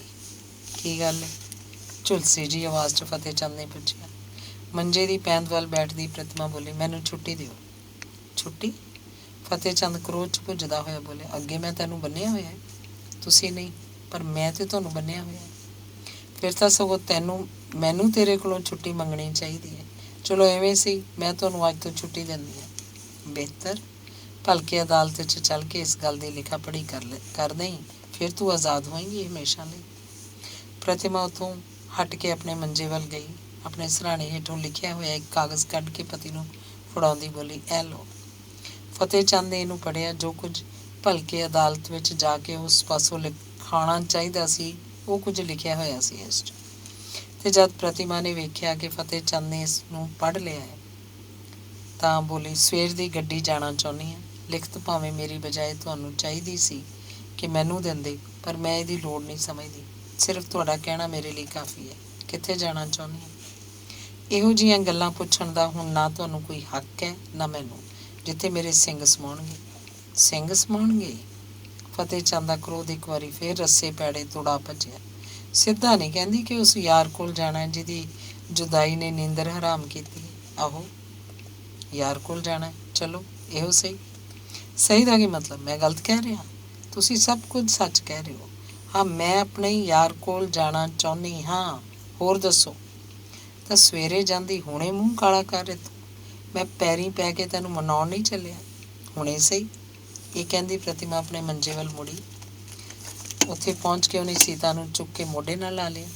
ਜਦ ਬਿਨਾਂ ਹੋਰ ਕੁਝ ਕਿਹਾ ਉਹ ਆਪਣੇ ਸੂਟਕੇਸ ਵੱਲ ਟੁਰ ਪਈ ਤਾਂ ਫਤਿਹ ਚੰਦ ਨੇ ਇੱਕ ਵਾਰੀ ਫੇਰ ਉਹਨੂੰ ਇਹ ਕਹਿ ਕੇ ਠਹਿਰਾ ਲਿਆ, ਗੱਲ ਸੁਣ। ਉਹ ਰੁਕ ਗਈ, ਬਿਨਾਂ ਬੋਲਿਆ ਚੱਲਿਆ। ਤੂੰ ਜ਼ਰੂਰ ਜਾਣਾ? ਹਾਂ, ਜੇ ਅੱਜ ਦੀ ਰਾਤ ਠਹਿਰ ਜਾਏ। ਨਹੀਂ। ਕਿਉਂ? ਕਿਉਂਕਿ ਇਸ ਘਰ ਨਾਲ ਮੇਰਾ ਹੁਣ ਕੋਈ ਵਾਸਤਾ ਨਹੀਂ। ਕਹਿੰਦੀ ਕਹਿੰਦੀ ਇੱਕ ਵਾਰਗੀ ਪ੍ਰਤਿਮਾ ਕੰਬ ਉੱਠੀ ਜਦ ਉਹਨੇ ਪਤੀ ਨੂੰ ਅੱਖਾਂ ਪਾੜ ਪਾੜ ਕੇ ਸੀਤਾ ਵੱਲ ਤੱਕਦਿਆਂ ਵੇਖਿਆ। ਉਹਦੇ ਅੰਦਰੋਂ ਇੱਕ ਡਰਾਉਣੀ ਜਿਹੀ ਸ਼ੰਕਾ ਉੱਠੀ, ਭਾਵੇਂ ਇਹ ਸੀਤਾ ਨੂੰ ਮੇਰੇ ਪਾਸੋਂ ਖੋਹਣਾ ਚਾਹੁੰਦਾ ਹੈ। ਤੇ ਉਹਦੀ ਸ਼ੰਕਾ ਸੱਚੀ ਨਿਕਲੀ ਜਦ ਫਤਿਹ ਚੰਦ ਕੜਕ ਕੇ ਬੋਲਿਆ, ਇਹਨੂੰ ਕਿੱਥੇ ਲੈ ਚੱਲੀ? ਜਿੱਥੇ ਆਪ ਜਾ ਰਹੀ। ਪ੍ਰਤਿਮਾ ਨੇ ਸੀਤਾ ਨੂੰ ਛਾਤੀ ਨਾਲ ਘੁੱਟਦਿਆਂ ਕਿਹਾ, ਇਹਨੂੰ ਨਹੀਂ ਲਿਜਾ ਸਕਦੀ ਤੂੰ। ਇਹ ਲਲਕਾਰ ਸੁਣ ਕੇ ਪ੍ਰਤਿਮਾ ਦੇ ਪੈਰਾਂ ਹੇਠੋਂ ਜ਼ਮੀਨ ਖਿਸਕਣ ਲੱਗੀ। ਇੱਕ ਵਾਰੀ ਤਾਂ ਉਹਨੇ ਚਾਹਿਆ ਕਿ ਪਤੀ ਦੀ ਇਸ ਮੰਗ ਦਾ ਕਰੜਾਈ ਨਾਲ ਮੁਕਾਬਲਾ ਕਰੇ, ਪਰ ਜਦੋਂ ਉਹਨੂੰ ਸਮਾਜ ਤੇ ਕਾਨੂੰਨ ਦਾ ਖਿਆਲ ਆਇਆ, ਜਿਹੜੇ ਦੋਵੇਂ ਫਤਿਹ ਚੰਦ ਦੇ ਹੱਕ ਵਿੱਚ ਸਨ, ਤਾਂ ਉਹਨੇ ਸੀਤਾ ਨੂੰ ਆਪਣੇ ਸਰੀਰ ਨਾਲੋਂ ਵੱਖ ਕਰਕੇ ਪਤੀ ਦੀ ਮੰਜੀ ਤੇ ਲਟਾਇਆ। ਕਿਹਾ, ਚੰਗਾ ਹੈ ਲਓ। ਪਰ ਜਿਉਂ ਹੀ ਲਟਾ ਕੇ ਇੱਕ ਕਦਮ ਪਿੱਛੇ ਹੋਈ ਕਿ ਕਿਸੇ ਡਰ ਨੇ ਉਹਦੇ ਕਦਮ ਰੋਕ ਲਏ। ਉਹ ਤਰਲੇ ਭਰੀ ਆਵਾਜ਼ 'ਚ ਬੋਲੀ, ਪਰ ਇਹਦੀ ਪਰਵਰਿਸ਼ ਤਾਂ ਬੋਲਦੀ ਬੋਲਦੀ ਉਹ ਭੁੱਬਾ ਮਾਰ ਕੇ ਰੋ ਉੱਠੀ। ਉਹਦੇ ਰੋਣ ਦਾ ਫਤਿਹ ਚੰਦ ਦੇ ਦਿਲ ਤੇ ਕੁਝ ਅਸਰ ਹੁੰਦਾ। ਉਹ ਸਗੋਂ ਇੱਕ ਜ਼ਹਿਰੀਲੀ ਮੁਸਕਰਾਹਟ ਹੋਠਾਂ ਤੇ ਲਿਆ ਕੇ ਬੋਲਿਆ, ਇਹਦੀ ਪਰਵਰਿਸ਼ ਤਾਂ ਤੂੰ ਬਿਲਕੁਲ ਖਿਆਲ ਨਾ ਕਰ। ਮੇਰੇ ਕੋਲ ਇੱਕ ਐਸੀ ਦਵਾਈ ਹੈ ਜਿਹਦੀ ਇੱਕੋ ਖੁਰਾਕ ਨਾਲ ਹਮੇਸ਼ਾ ਲਈ ਇਹਦੀ ਪਰਵਰਿਸ਼ ਵੱਲੋਂ ਮੈਂ ਤੇ ਤੂੰ ਦੋਵੇਂ ਬੇਫਿਕਰ ਹੋ ਜਾਵਾਂਗੇ। ਕੀ? ਪ੍ਰਤਿਮਾ ਨੇ ਡਰ ਕੇ ਪੁੱਛਿਆ। ਹਾਂ ਵੇਖਾਂ। ਕਮੀਜ਼ ਦੀ ਜੇਬ 'ਚੋਂ ਅਫੀਮ ਵਾਲੀ ਡੱਬੀ ਕੱਢ ਕੇ ਵਿਖਾਲਦਿਆਂ ਫਤਿਹ ਚੰਦ ਨੇ ਕਿਹਾ।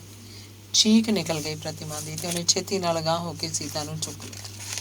ਫਤਿਹ ਚੰਦ ਫੇਰ ਕੜਕਿਆ, ਰਹਿਣ ਦੇ ਇਸ ਨੂੰ ਇੱਥੇ। ਨਹੀਂ, ਤੂੰ ਇਹਨੂੰ ਨਹੀਂ ਲਿਜਾ ਸਕਦੀ ਤੇ ਤੁਸੀਂ ਇਹਦਾ ਖੂਨ ਕਰ ਸਕਦੇ ਹੋ। ਕਿਉਂ?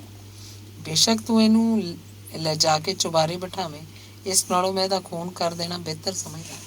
ਚੰਗਾ, ਦੇ ਦਿਓ ਅਫੀਮ ਇਹਨੂੰ, ਪਰ ਇੱਕ ਗੱਲ ਯਾਦ ਰੱਖਣੀ, ਇਹਦੇ ਬਦਲੇ ਤੁਹਾਨੂੰ ਵੀ ਫਾਂਸੀ ਤੇ ਲਟਕਣਾ ਪਏਗਾ। ਕੀ ਕਿਹਾ ਜੀ? ਇਹੋ ਜੋ ਕੁਝ ਤੁਸੀਂ ਸੁਣ ਰਹੇ ਹੋ। ਇਹਨੂੰ ਲੈ ਜਾਣ ਤੋਂ ਤੁਸੀਂ ਮੈਨੂੰ ਰੋਕ ਸਕਦੇ ਹੋ, ਪਰ ਅਦਾਲਤ ਦਾ ਬੂਹਾ ਖੜਕਾਉਣੋਂ ਮੈਨੂੰ ਕੋਈ ਨਹੀਂ ਰੋਕ ਸਕਦਾ।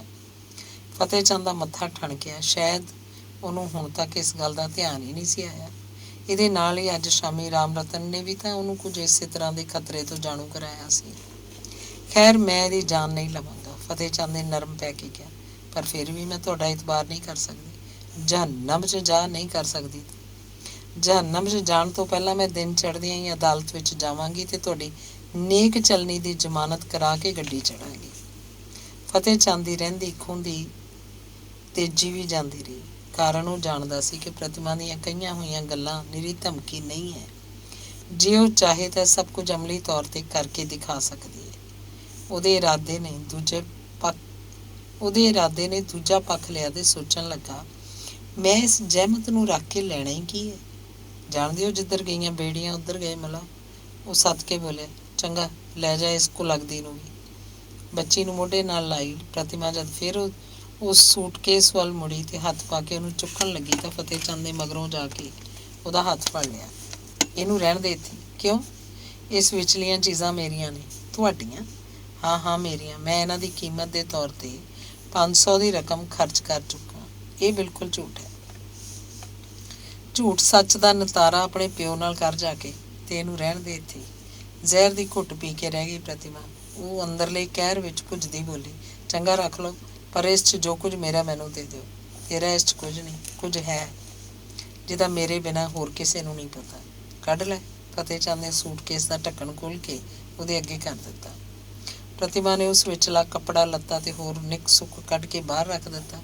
ਸਭ ਤੋਂ ਹੇਠਾਂ ਰੁਮਾਲ 'ਚ ਬੱਧੀ ਹੋਈ ਇੱਕ ਛੋਟੀ ਜਿਹੀ ਪੋਟਲੀ ਪਈ ਸੀ, ਜਿਹਨੂੰ ਚੁੱਕ ਕੇ ਉੱਠ ਖੜੋਤੀ। ਇਸ 'ਚ ਕੀ ਹੈ? ਕਹਿ ਕੇ ਤੇ ਬਿਨਾਂ ਉਡੀਕਿਆਂ ਪ੍ਰਤਿਮਾ ਦੇ ਹੱਥ ਵਿੱਚੋਂ ਪੋਟਲੀ ਖੋਹ ਕੇ ਫਤਿਹ ਚੰਦ ਨੇ ਝਟਪਟ ਖੋਲ੍ਹ ਲਈ। ਜਦ ਸੁੱਕੇ ਹੋਏ ਫੁੱਲਾਂ ਦੇ 2 ਹਾਰਾਂ ਤੋਂ ਬਿਨਾਂ ਉਸ 'ਚ ਹੋਰ ਕੋਈ ਚੀਜ਼ ਉਹਨੂੰ ਨਜ਼ਰੀ ਨਾ ਪਈ ਤਾਂ ਨਫ਼ਰਤ ਨਾਲ ਇਸ ਚੀਜ਼ ਨੂੰ ਪ੍ਰਤਿਮਾ ਦੇ ਹੱਥ 'ਚ ਥਮਾਉਂਦਾ ਹੋਇਆ ਬੋਲਿਆ, ਅੱਛਾ, ਇਹ ਉਸ ਮਜਨੂੰ ਦੀ ਪਹਿਲੀ ਭੇਟ ਹੋਣੀ ਹੈ ਅਤੇ ਸ਼ਾਇਦ ਇਹ ਲੈ ਚੱਲੀ ਹੋਏਗੀ ਉਹਦੀ ਕਬਰ 'ਤੇ ਚੜ੍ਹਾਉਣ ਲਈ। ਜਾਂ ਰੱਬ ਤੇਰਾ ਦੋਹਾਂ ਜਹਾਨਾਂ 'ਚ ਮੂੰਹ ਕਾਲਾ ਕਰੇ। ਪ੍ਰਤਿਮਾ ਨੇ ਉੱਤਰ 'ਚ ਕੁਛ ਨਾ ਕਿਹਾ। ਉਹਨੂੰ ਸਭ ਤੋਂ ਵੱਡਾ ਖਤਰਾ ਇਸ ਵੇਲੇ ਇੱਕੋ ਗੱਲ ਦਾ ਸੀ ਕਿ ਬੋਲ ਵਿਗਾੜ ਪੈਣ ਨਾਲ ਮਤੇ ਉਹਦਾ ਜਾਣਾ ਮੁਲਤਵੀ ਹੋ ਜਾਏ। ਅਤੇ ਜਦ ਉਹ ਬੂਹਿਓਂ ਬਾਹਰ ਨਿਕਲ ਰਹੀ ਸੀ ਤਾਂ ਉਹਨੂੰ ਸੁਣਾਈ ਦਿੱਤਾ, ਕਿਸੇ ਚੰਗੇ ਜਿਹੇ ਚੁਬਾਰੇ 'ਚ ਉਤਾਰਾ ਕਰੀ ਜਾ ਕੇ, ਜਿੱਥੇ ਆਸ਼ਕਾਂ ਦੀ ਭੀੜ। ਅਤੇ ਇਹ ਤੋਂ ਅਗਲਾ ਹਿੱਸਾ ਉਹ ਸੁਣ ਨਾ ਸਕੀ ਕਿਉਂਕਿ ਬਾਹਰ ਵਿਹੜੇ 'ਚ ਜਿਹੜੀ ਲੋਈ ਅੱਜ ਦੁਪਹਿਰੇ ਉਸ ਸੁੱਕਣੀ ਪਾਈ ਸੀ ਉਹਨੂੰ ਚੁੱਕਣ ਦੇ ਇਰਾਦੇ ਨੇ ਉਹਦਾ ਧਿਆਨ ਫਤਿਹ ਚੰਦ ਦੀਆਂ ਗੱਲਾਂ ਵੱਲੋਂ ਹਟਾ ਦਿੱਤਾ ਸੀ। ਰਾਤ ਦੇ ਸੰਘਣੇ ਹਨੇਰੇ ਅਤੇ ਕਹਿਰਾਂ ਦੀ ਸਰਦੀ 'ਚ ਜਦੋਂ ਘਰ ਤੋਂ ਬਾਹਰ ਨਿਕਲੀ ਤਾਂ ਉਹੀ ਲੋਈ ਜਿਹੜੀ ਅਜੇ ਥੋੜ੍ਹੀ ਜਿਹੀ ਗਿੱਲੀ ਸੀ ਉਹਨੂੰ ਚੌੜੀ ਕਰਕੇ ਸੀਤਾ ਨੂੰ ਉਸ 'ਚ ਚੰਗੀ ਤਰ੍ਹਾਂ ਲਪੇਟ ਲਿਆ। ਅਤੇ ਜਦੋਂ ਸਰਾਂ ਵੱਲ ਜਾ ਰਹੀ ਸੀ ਤਾਂ ਦੁਪੱਟੇ ਦੀ ਕੰਨੀ ਬੱਧੇ ਹੋਈ ਇੱਕ 10 ਰੁਪਇਆਂ ਦੇ ਨੋਟ ਨੂੰ ਉਹਨੇ ਇੱਕ ਵਾਰੀ ਫੇਰ ਢੋਹ ਢਾਹ ਕੇ ਵੇਖਿਆ, ਜਿਹੜਾ ਇਸ ਵੇਲੇ ਉਹਨੂੰ ਅਥਾਹ ਸਮੁੰਦਰ ਪਾਰ ਕਰਨ ਲਈ ਜਹਾਜ਼ ਦਾ ਰੂਪ ਦਿਖਾਈ ਦਿੱਤਾ। ਇਹ ਨੋਟ ਅੱਜ ਦੁਪਹਿਰੇ ਉਹਨੇ ਕਾਬੂ ਕਰ ਲਿਆ ਸੀ। ਇਹ ਰਾਤ ਉਹਨੇ ਉਸੇ ਸਰਾਂ ਦੀ ਇੱਕ ਨੁੱਕਰ 'ਚ ਗੁਜ਼ਾਰੀ। ਅੰਗ 35ਵਾਂ। ਕਾਸ਼ ਇੱਕ ਵਾਰੀ ਤੁਹਾਨੂੰ ਵੇਖ ਸਕਦਾ। ਗੱਡੀ ਦੇ ਸ਼ੋਰ ਨਾਲੋਂ ਵੀ ਕਈ ਗੁਣਾ ਵੱਧ ਸ਼ੋਰ ਬਣ ਕੇ ਪ੍ਰਤਿਮਾ ਦੇ ਅੰਦਰ ਇਹ ਸ਼ਬਦ ਗੂੰਜ ਰਹੇ ਸਨ। ਸਟੇਸ਼ਨ ਲੰਘਦੇ ਜਾਂਦੇ ਸਨ। ਸਵਾਰੀਆਂ ਦਾ ਚੜ੍ਹਨਾ ਉਤਰਨਾ ਬਰਾਬਰ ਜਾਰੀ ਸੀ, ਪਰ ਪ੍ਰਤਿਮਾ ਨੂੰ ਕੋਈ ਖਬਰ ਨਹੀਂ ਸੀ। ਬੱਚੀ ਨੂੰ ਲੋਈ ਦੀ ਬੁੱਕਲ 'ਚ ਸੰਭਾਲੀ ਉਹ ਫੱਟੇ ਦੀ ਇੱਕ ਨੁੱਕਰੇ ਬੈਠੀ ਸੀ ਅਤੇ ਉਹਦੀਆਂ ਅੱਖਾਂ ਅੱਗੇ ਸੀ ਉਦੈ ਸ਼ੰਕਰ ਦਾ ਹੱਡੀਆਂ ਦਾ ਢਾਂਚਾ ਜਿਹਾ ਸਰੀਰ, ਜਿਹੜਾ ਰੇਲ ਨਾਲੋਂ ਵੀ ਤਿੱਖੀ ਚਾਲ ਨਾਲ ਮੌਤ ਵੱਲ ਦੌੜੇ ਜਾ ਰਿਹਾ ਸੀ। ਜਨਾਨੇ ਡੱਬੇ 'ਚ ਭੀੜ ਕਾਫੀ ਸੀ, ਫਿਰ ਵੀ ਇੰਨੀ ਨਹੀਂ ਕਿ ਸਵਾਰੀਆਂ ਦੇ ਬੈਠਣ ਨੂੰ ਥਾਂ ਹੀ ਨਾ ਹੋਵੇ। ਪ੍ਰਤਿਮਾ ਦੇ ਨਾਲ ਕਰਕੇ ਇੱਕ ਕੋਈ ਪੜ੍ਹੀ ਲਿਖੀ ਮੁਟਿਆਰ ਬੈਠੀ ਕਿੰਨੇ ਚਿਰਾਂ ਤੋਂ ਪ੍ਰਤਿਮਾ ਦੇ ਚਿਹਰੇ ਉੱਤੇ ਨੀਝ ਲਾਈ ਤੱਕ ਰਹੀ ਸੀ, ਪਰ ਪ੍ਰਤਿਮਾ ਦਾ ਧਿਆਨ ਉਸ ਵੱਲ ਨਹੀਂ ਸੀ। ਉਹਦੀਆਂ ਪੁਤਲੀਆਂ 'ਚ ਉਦੋਂ ਹੀ ਹਰਕਤ ਪੈਦਾ ਹੁੰਦੀ ਜਦੋਂ ਕੋਈ ਸਿਗਨਲ ਲੰਘ ਜਾਣ ਤੋਂ ਬਾਅਦ ਵੱਖੋ ਵੱਖ ਪਟੜੀਆਂ 'ਤੇ ਟੱਪਦੀ ਹੋਈ ਰੇਲ ਦੀ ਤੋਰ 'ਚ ਧੜ ਧੜ ਹੋਣ ਲੱਗ ਪੈਂਦੀ। ਪ੍ਰਤਿਮਾ ਨੂੰ ਇਸ ਵੇਲੇ ਇੰਝ ਪ੍ਰਤੀਤ ਹੁੰਦਾ ਜਿਵੇਂ ਉਹਦੇ ਜੀਵਨ ਦੀ ਗੱਡੀ ਅੱਜ ਇਸੇ ਗੱਡੀ ਵਾਂਗ ਧੜ ਧੜ ਕਰਦੀ ਹੋਈ ਉਹਨੂੰ ਨਿਰਾਸ਼ਾ ਦੇ ਪਤਾਲ ਵੱਲ ਲਈ ਜਾ ਰਹੀ ਹੈ, ਜਿੱਥੇ ਨਾ ਚਾਨਣ ਹੈ, ਨਾ ਹਵਾ, ਨਾ ਕੋਈ ਜਾਨਦਾਰ ਚੀਜ਼। ਜਿੱਥੇ ਪ੍ਰਤਿਮਾ ਹੈ ਤੇ ਪ੍ਰਤਿਮਾ ਦੀ ਨਿਰਾਸ਼ਾ। ਇਹੋ ਹੀ ਨਿਰਾਸ਼ਾ ਦੀ ਘਾਟੀ ਹੈ ਜਿਹਦਾ ਪੰਧ ਇੱਕ ਸਧਾਰਨ ਆਦਮੀ ਨੂੰ ਸ਼ਾਇਰ ਬਣਾ ਦਿੰਦਾ ਹੈ। ਪਰ ਜਿਹੜਾ ਅੱਗੇ ਹੀ ਸ਼ਾਇਰ ਹੋਵੇ ਉਹ ਇੱਥੇ ਪਹੁੰਚ ਕੇ ਕੀ ਬਣ ਜਾਂਦਾ ਹੋਵੇਗਾ। ਪ੍ਰਤਿਮਾ ਵੀ ਇਸ ਵੇਲੇ ਕਵਿੱਤਰੀ ਤੋਂ ਬਦਲ ਕੇ ਕੁਝ ਇਹੋ ਜਿਹੀ ਬਣੀ ਹੋਈ ਸੀ।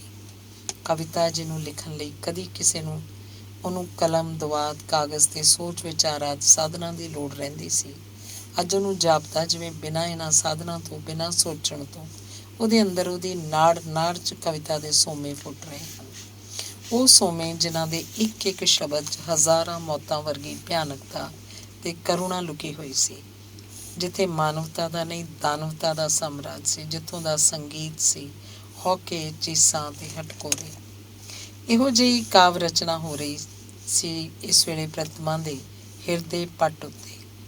ਪ੍ਰਤਿਮਾ ਦੀ ਅੰਤਰ ਆਤਮਾ ਨੂੰ ਨਾਲੋਂ ਨਾਲ ਗਾਈ ਜਾ ਰਹੀ ਤੇ ਕੁਰਲਾਈ ਜਾ ਰਹੀ ਸੀ ਤੇ ਗਾਈ ਜਾ ਰਹੀ ਸੀ। ਇਸ ਕਾਵ ਰਚਨਾ ਤੋਂ ਉਹਨੂੰ ਛੁਟਕਾਰਾ ਉਦੋਂ ਮਿਲਦਾ ਜਦ ਗੱਡੀ ਦੇ ਡੱਬੇ 'ਚ ਬੈਠੀਆਂ ਹੋਈਆਂ ਮੁਸਾਫਰ ਤੀਵੀਆਂ ਇੱਕ ਦੂਜੀ ਨਾਲ ਝਗੜਨ ਲੱਗਦੀਆਂ। ਉਹ ਕਾਲੀ ਨਜ਼ਰ ਨਾਲ ਬਾਰੀ ਤੋਂ ਬਾਹਰ ਸਿਰ ਕੱਢ ਕੇ ਸਟੇਸ਼ਨ ਦਾ ਨਾਮ ਪੜ੍ਹਦੀ, ਫਿਰ ਉਸੇ ਤਰ੍ਹਾਂ ਖਿਆਲਾਂ ਦੇ ਜੰਗਲਾਂ 'ਚ ਗੁਆਚ ਜਾਂਦੀ। ਵਿੱਚ ਜਦ ਉਹਦੀ ਗੋਦ ਵਿੱਚ ਪਈ ਹੋਈ ਸੀਤਾ ਹਿਲਦੀ ਤਾਂ ਥਾਣ ਉਹਦੇ ਮੂੰਹ 'ਚ ਦਿੰਦਿਆਂ ਉਹਦੇ ਚਿਹਰੇ ਵੱਲ ਇਸ ਤਰ੍ਹਾਂ ਤੱਕਣ ਲੱਗਦੀ ਜਿਵੇਂ ਕੋਈ ਜੁਆਰੀ ਆਪਣੀ ਬਚੀ ਖੁਚੀ ਰਕਮ ਦਾਅ 'ਤੇ ਲਾਉਣ ਤੋਂ ਪਹਿਲਾਂ ਤੱਕਦਾ ਹੈ। ਉਹਦੀਆਂ ਅੱਖਾਂ ਛਲਕ ਪੈਂਦੀਆਂ, ਜਿਨ੍ਹਾਂ ਨੂੰ ਦੁਪੱਟੇ ਦੀ ਕੰਨੀ ਨਾਲ ਪੂੰਝ ਕੇ ਉਹ ਫਿਰ ਬਾਰੀ 'ਚੋਂ ਬਾਹਰ ਝਾਕਣ ਲੱਗ ਪੈਂਦੀ। ਭੈਣ, ਨਾਲ ਦੀ ਮੁਟਿਆਰ ਨੇ ਕਾਫੀ ਚਿਰ ਉਹਦੀਆਂ ਹਰਕਤਾਂ ਨੂੰ ਤੱਕਦੇ ਰਹਿਣ ਤੋਂ ਬਾਅਦ ਪੁੱਛਿਆ, ਕਿੱਥੇ ਜਾਣਾ ਹੈ ਤੂੰ? ਲਾਹੌਰ। ਇਹ ਸ਼ਬਦ ਪ੍ਰਤਿਮਾ ਨੇ ਇਸ ਤਰ੍ਹਾਂ ਕਿਹਾ ਜਿਵੇਂ ਆਪਣੇ ਕਿਸੇ ਸਵਾਲ ਦੇ ਜਵਾਬ 'ਚ ਬੋਲੀ ਹੋਵੇ। ਨਾ ਉਹਨੇ ਪ੍ਰਸ਼ਨ ਕਰਨ ਵਾਲੀ ਵੱਲ ਤੱਕਿਆ ਤੇ ਨਾ ਹੀ ਧਿਆਨ ਕਿਸੇ ਹੋਰ ਪਾਸੇ ਮੋੜਿਆ। ਆਮ ਤੌਰ 'ਤੇ ਕਿਸੇ ਦਾ ਇਹੋ ਜਿਹਾ ਨੀਰਸ ਜਵਾਬ ਸੁਣਨ ਤੋਂ ਬਾਅਦ ਸਵਾਲ ਕਰਨ ਵਾਲਾ ਉਸ ਵੱਲੋਂ ਬੇਧਿਆਨ ਹੋ ਜਾਂਦਾ ਹੈ, ਪਰ ਉਸ ਜਵਾਨ ਕੁੜੀ ਦਾ ਧਿਆਨ ਸ਼ਾਇਦ ਹੋਰ ਵੀ ਵਧੇਰੇ ਪ੍ਰਤਿਮਾ ਵੱਲ ਖਿੱਚਿਆ ਗਿਆ। ਉਹ ਫਿਰ ਬੋਲੀ, ਮਾਫ਼ ਕਰਨਾ ਭੈਣ, ਮੈਂ ਕਾਫੀ ਚਿਰ ਤੋਂ ਤੇਰੇ ਵੱਲ ਤੱਕ ਰਹੀ ਹਾਂ। ਤੂੰ ਕੁਝ ਬਿਮਾਰ ਹੈ, ਇਹ ਤਾਂ ਮੈਂ ਜਾਣਦੀ ਹਾਂ ਕਿ ਚਲੀਹੇ ਤੋਂ ਉੱਠਿਆ ਤੈਨੂੰ ਥੋੜ੍ਹਾ ਹੀ ਚਿਰ ਹੋਇਆ ਹੈ, ਪਰ ਇੰਨੀ ਕਮਜ਼ੋਰੀ ਤਾਂ ਫਿਰ ਵੀ ਹੋਣੀ ਨਹੀਂ ਚਾਹੀਦੀ। ਮੈਂ ਇਹਨਾਂ ਦਿਨਾਂ 'ਚ ਕਾਫੀ ਬਿਮਾਰੀ ਝਾਗੀ ਹੈ ਭੈਣ। ਕੁੱਛੜ ਮੁੰਡਾ ਹੀ। ਸੀਤਾ ਹੁਣ ਤੱਕ ਜਾਗ ਚੁੱਕੀ ਸੀ। ਆਪਣੀਆਂ ਮੋਟੀਆਂ ਅੱਖਾਂ ਨਾਲ ਉਸ ਮੁਟਿਆਰ ਵੱਲ ਤੱਕ ਰਹੀ ਸੀ। ਉਹਦੀ ਨਿਰੋਈ ਸਿਹਤ ਤੇ ਦਿਲ ਖਿੱਚਵੇਂ ਨਕਸ਼ਾਂ ਨੇ ਕੁੜੀ ਉੱਤੇ ਇੰਨਾ ਅਸਰ ਕੀਤਾ ਕਿ ਪ੍ਰਤਿਮਾ ਦੀ ਗੋਦ ਵਿੱਚ ਉਹਨੇ ਸੀਤਾ ਨੂੰ ਚੁੱਕ ਹੀ ਲਿਆ ਤੇ ਬੋਲੀ, ਕਿੱਡੀ ਪਿਆਰੀ ਲੱਗਦੀ ਹੈ ਨਾ। ਕੀ ਨਾਂ ਹੈ ਇਹਦਾ? ਸੀਤਾ। ਨਾਂ ਵੀ ਤੇ ਕਿੱਡਾ ਪਿਆਰਾ ਹੈ। ਉਹ ਸੀਤਾ ਦੀਆਂ ਗੱਲਾਂ ਨੂੰ ਉਂਗਲਾਂ ਨਾਲ ਛੇੜਦੀ ਬੋਲੀ, ਕਿੰਨੇ ਚਿਰ ਦੀ ਹੋਈ ਹੈ? 2.5 ਮਹੀਨਿਆਂ ਦੀ। ਸਹੁਰੇ ਜਾ ਰਹੀ ਹੈ ਭੈਣ? ਹਾਂ। ਅਚਿੰਤੇ ਹੀ ਪ੍ਰਤਿਮਾ ਦੇ ਮੂੰਹੋਂ ਉੱਤਰ ਨਿਕਲ ਗਿਆ। ਤੂੰ ਇਕੱਲੀ? ਜੀ ਹਾਂ। ਏਡੀ ਸਰਦੀ 'ਚ ਇੰਨੇ ਛੋਟੇ ਜਿਹੇ ਬੱਚੇ ਨੂੰ ਲੈ ਕੇ? ਫਿਰ ਤੂੰ ਆਪ ਵੀ ਤਾਂ ਸਫ਼ਰ ਕਰਨ ਜੋਗੀ ਨਹੀਂ, ਅਜੇ ਕੋਈ ਖਾਸ ਮਜਬੂਰੀ ਸੀ? ਮਜਬੂਰੀ ਸਮਝੋ। ਗੱਲਾਂ ਬਾਤਾਂ ਸਿਲਸਿਲਾ ਜਾਰੀ ਰੱਖਣ ਲਈ ਉਸ ਕੁੜੀ ਨੇ ਬਥੇਰੀ ਕੋਸ਼ਿਸ਼ ਕੀਤੀ, ਪਰ ਪ੍ਰਤਿਮਾ ਦੇ ਠੰਡੇ ਬੋਲਣ ਢੰਗ ਨੇ ਉਹਦੀ ਮਰਜ਼ੀ ਪੂਰੀ ਨਾ ਹੋਣ ਦਿੱਤੀ। ਉਹਦੀ ਖਾਹਿਸ਼ ਸੀ ਕਿ ਉੱਤਰ ਵਿੱਚ ਪ੍ਰਤਿਮਾ ਉਸ ਪਾਸੋਂ ਕੁਝ ਪੁੱਛੇ, ਪਰ ਪ੍ਰਤਿਮਾ ਨੇ ਨਾ ਕੋਈ ਸਵਾਲ ਉਸ ਉੱਤੇ ਕੀਤਾ, ਨਾ ਹੀ ਉਸ ਵੱਲ ਧਿਆਨ ਮੋੜਿਆ। ਸਟੇਸ਼ਨ ਆਉਂਦੇ ਗਏ, ਕਿਸੇ ਉੱਤੇ ਰੁਕ ਕੇ, ਕਿਸੇ ਨੂੰ ਬਿਨਾਂ ਰੁਕਿਆਂ ਛੱਡ ਕੇ ਗੱਡੀ ਚੱਲਦੀ ਗਈ। ਹਮਸਫ਼ਰ ਸਾਥਣ ਨੇ ਵੀ ਹੁਣ ਬਹੁਤੀ ਪੁੱਛ-ਗਿੱਛ ਮੁਨਾਸਬ ਨਾ ਸਮਝੀ। ਕੁੜੀ ਉਹਨੂੰ ਫੜਾ ਕੇ ਆਪਣਾ ਅਟੈਚੀ ਕੇਸ ਖੋਲ੍ਹ ਕੇ ਕੋਈ ਕਿਤਾਬ ਫੜ ਬੈਠੀ। ਇਸ ਵੇਲੇ ਇੱਕ ਹਫ਼ਤਾਵਾਰ ਅਖਬਾਰ, ਜਿਹੜਾ ਕਿਤਾਬਾਂ ਫੋਲਣ ਲੱਗਿਆ ਕੁੜੀ ਨੇ ਕੱਢ ਕੇ ਬਾਹਰ ਰੱਖਿਆ ਸੀ, ਉੱਤੇ ਪ੍ਰਤਿਮਾ ਦੀ ਨਜ਼ਰ ਪਈ, ਜਿਹਦਾ ਪਹਿਲਾ ਸਿਰਲੇਖ ਸੀ, ਦੇਸ਼ ਭਗਤ ਬਾਬੂ ਉਦੇ ਸ਼ੰਕਰ ਦੀ ਰਿਹਾਈ।